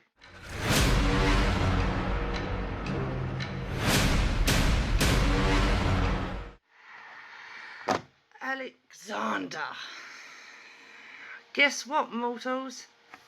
I am Aleksandr. No, I really am not. Because Aleksandr is a male. But I could have fooled you all with that. It's not that hard a task. But no, we are not the hacker. But I have been hiding behind him recently. I'm going to smash your head against the keyboards, Aleksandr, until all of your teeth have gone. And then when I have finished doing that, I will remove your fingers. And you are going to do a big, big, big reveal. I do not care who you are. The ending will still stay the same. You will bleed like Moses, like Chris. You will die because everybody dies, no matter what way you look at it. You are little ants known as humans that run around all day long. And us demons watch you, but we're not actually hiding in the shadow. I do not need to hide in the shadow. I am full view for all of you to see.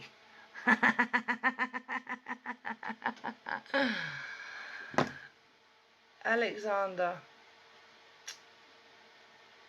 your last breath you will take, you all will be screaming the word Demoness, and we will have you all begging for your lives. I will drag you to hell.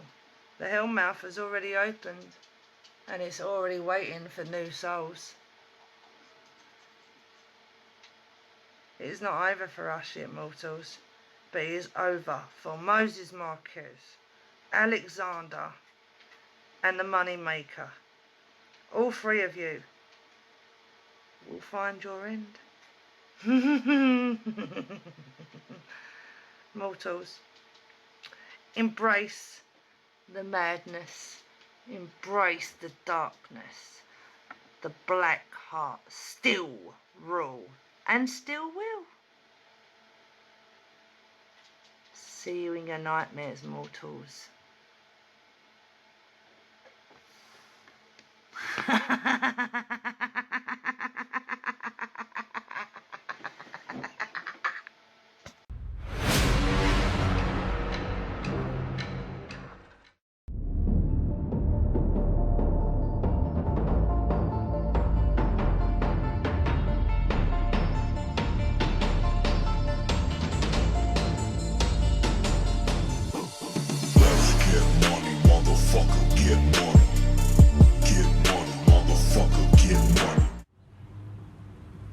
Ladies and gentlemen, boys and girls, the promo series main event is here. Fatal 4-way for the Promo Championship. You got your boy, Moneymaker Chris, decked out in my Bulls Jordan gear. When I put on the Jordan gear, you know I mean business. We also have Moses, the hacker, and the champ herself, the Demoness. Let's start with you, Moses. See this here? I just left this trip. And I had a few words with the man upstairs. He said you should stick to what you know best. And that's parting Red Seas and all the biblical stuff.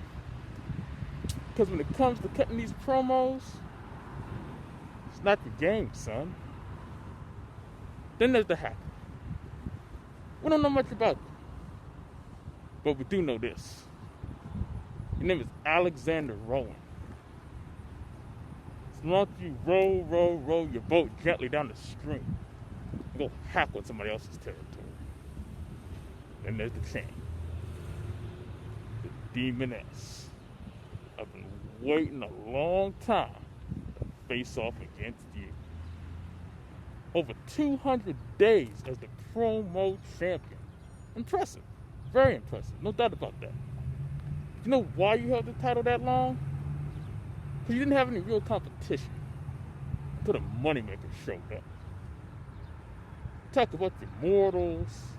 Get this demon character you're playing. It's cute. Real cute. Cute. But I'm not scared. I'm not intimidated by any of that. That's I checked, Halloween is over. And your reign as champ is coming to an end. See, I had to take it back. Back to familiar territory. 10 years spent here, becoming the man you see before you here today. You all better bring your A game. Because I'm definitely bringing mine. You're looking at the next promo champion. And I'm going to take it to the streets. The streets of Washington, D.C. Our nation's capital. Where it rightfully belongs. With that being said, Moneymaker Chris. The next promo champion. Cashing out.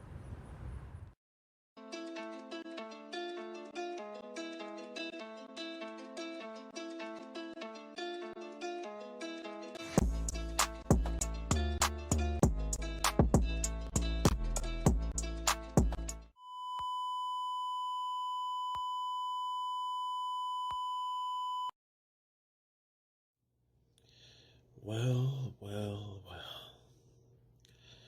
Is anyone surprised to see me back here again, challenging for the promo championship? If you are, you shouldn't be. But for the most of you, I know you're not surprised. The one surprising thing is I took the advice of our current promo champion. And I'm going a little dark. This persona of mine, this form of mine was not meant to make a return. But you see, you have something that I want, something that I desire, no.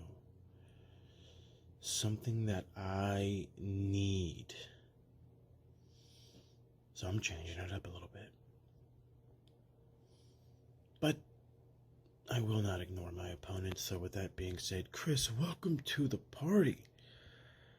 Unfortunately, your day at the party is coming on the day that I've decided to bring the biggest fight that I've ever brought. And in case you're curious of what it is you're looking at, just know they call me the Crippler. This is just one of those many forms that I spoke of. You may see them all. You may not. Only time will tell. You can say I adapt to my competition. So I hope you're ready for everything and anything that I bring. But there is one other guy that I have to speak of. Hi, Alex.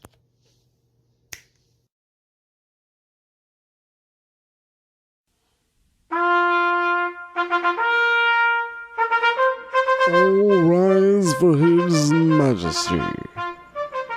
Now presenting King Mo II. Oh my, has the day come. Finally, we get to see that face that you've been hiding for so long. And whether you turn out to be Emir or one of the millions of names we've guessed over the weeks, just know you look a lot better with the mask on your face.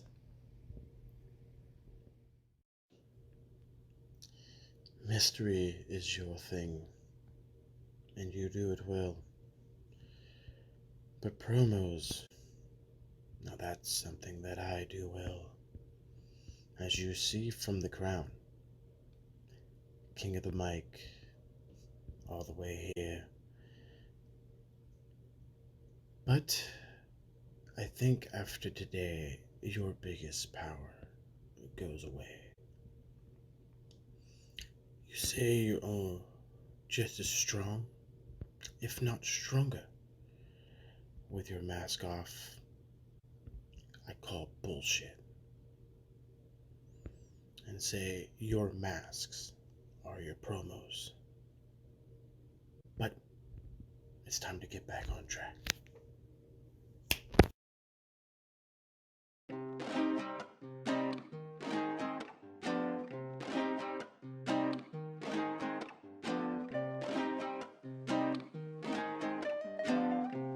El hombre enmascarado. El general del dinero. Y lo divino. Esta es mi pelea más de héroe esta ahora. Por él no vine aquí a perder. Nuestro tiempo es ahora. Y es hora de una nueva gestión. Damas y caballeros, brevemente presentarles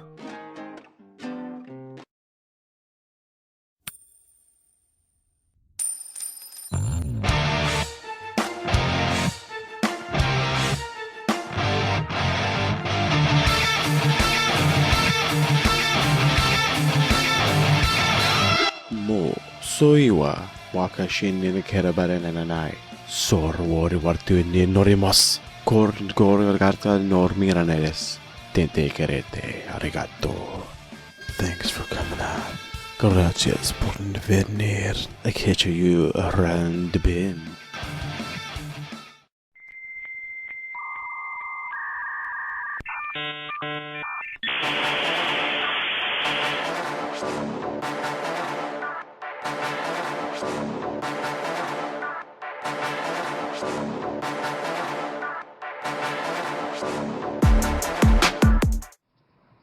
Good morning, good afternoon, good evening. Max Wrestling and promo fans tuning in worldwide. I have made it to the main event. I promised you all I would unmask, and I will. But first, I would like to shortly explain what I have done leading up to this moment. Contrary to belief, people, magic is real. Magic is deception designed to inspire and entertain. I hope I have been able to achieve that for all of you. I know a few of you believe me, that I am who I say I am. However, as I've said before, people, you cannot spell the word believe without the word lie. Contrary to belief, I have lied to you all, even when I was telling the truth, and even when I told the truth, it was still all a lie. But the time is now for me to take off the mask.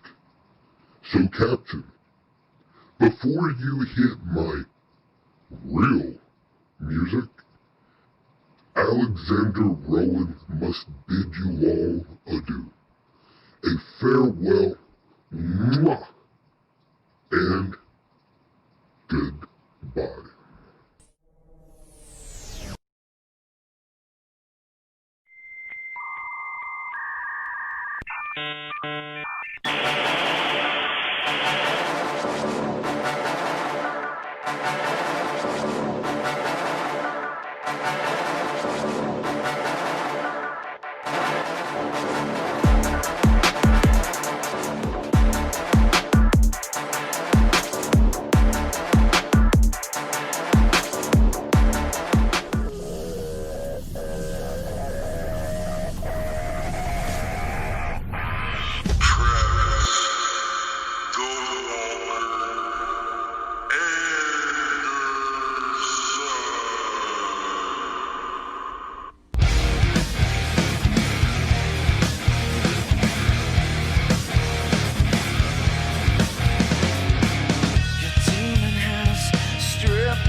So, pop quiz. Who has been paying attention to all of Aleksandr Rowen's promos or videos that he's posted on the Facebook group? None of you. So, I say that because of this. The red shirt was featured on a poster for one of our specials. The Halloween show.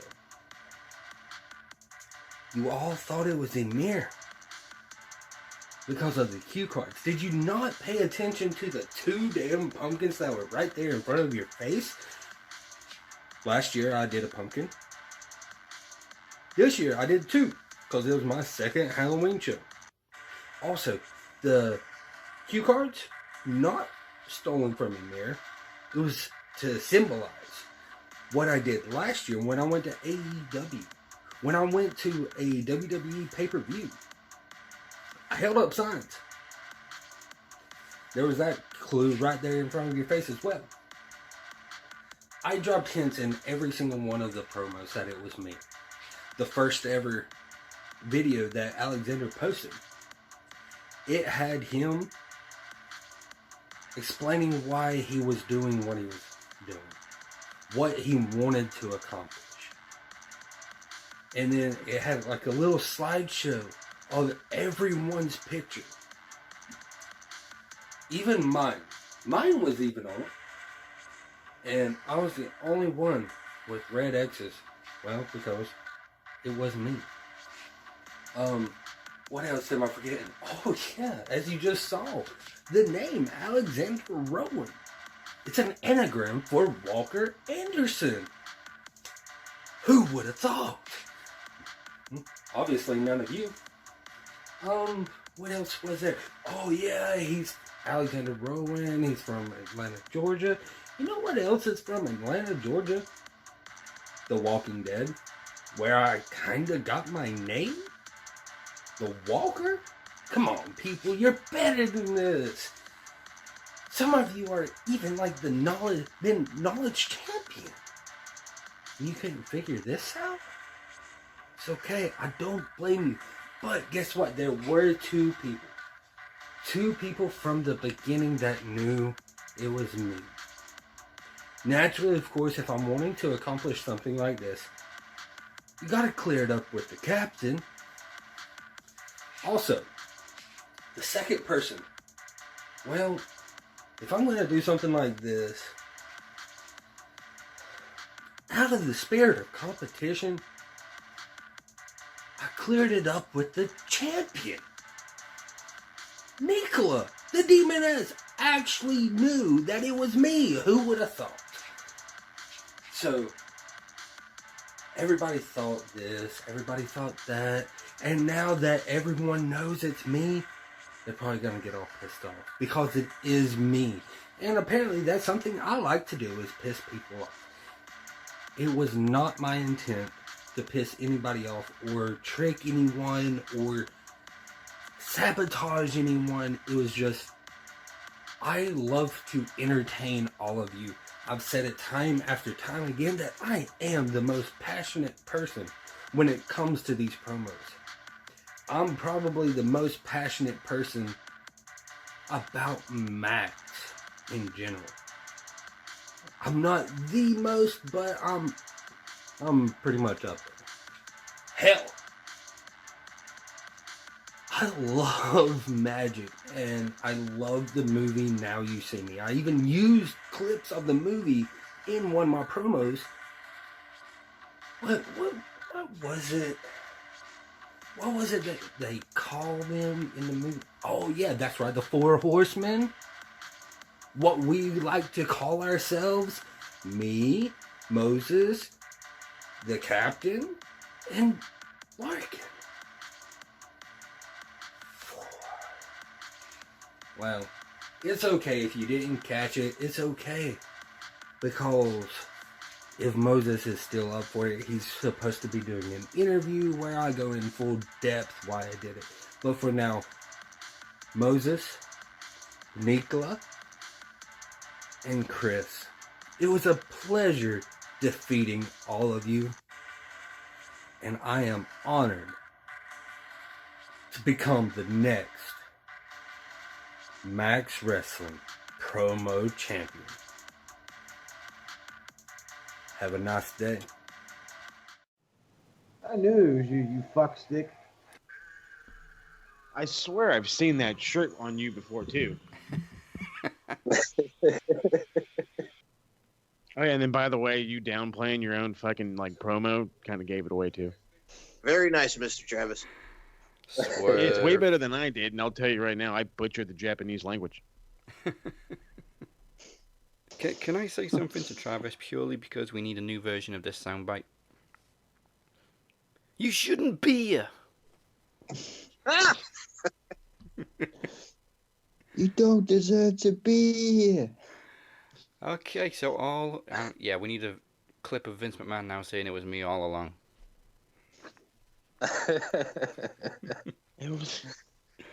Well, the results of that epic battle will be revealed on Monday, so make sure you're in the Max Wrestling Facebook group to get the news hot off the press. And congratulations to still our knowledge champion, Aleksandr. And it is now time to bid y'all adieu. So before we go anywheres, we're going to remind you to subscribe and like YouTube, like us on Facebook, and follow us on Twitter and Instagram. We also on SoundCloud, Spotify, Apple Podcasts, Google Play, iHeartRadio, and CastBox. Cast business! And now Anchor.fm. And if that wasn't enough, you can find us on Wrestling with Wrestling. Thank you as always to Andre Corbeil. Make sure you go subscribe to his channel. You can find me at the Captain512. You can find Travis at Walker_TA92. And Twitch only makes Vince's dick itch. So don't be a wanker and join us on Anchor with Moses Marquez. Damn right. Gonna be brutally honest, I have posted nothing thanks to the overall task that is my Fatal 4-Way. But fear not, my notes are done. I just have to put, my voice to the mic. So expect a lot this weekend, considering that, Thanksgiving weekend. So we want to get a bunch of stuff out because I don't work on Thursdays. Or are we working on Thursday? Well, technically, Max is at work. That's true. We just don't get paid for it. That's fine. I'll do a quick little this, eat all day long. I'm happy. And there's a reason we call him the podcast machine. Mike, who you been talking to? First and foremost, I apologize for coming on late here and oversleeping. And number two, yes, Brittney Savage, I will give you a part two. So, yes. Mike did a Phoenix. I did.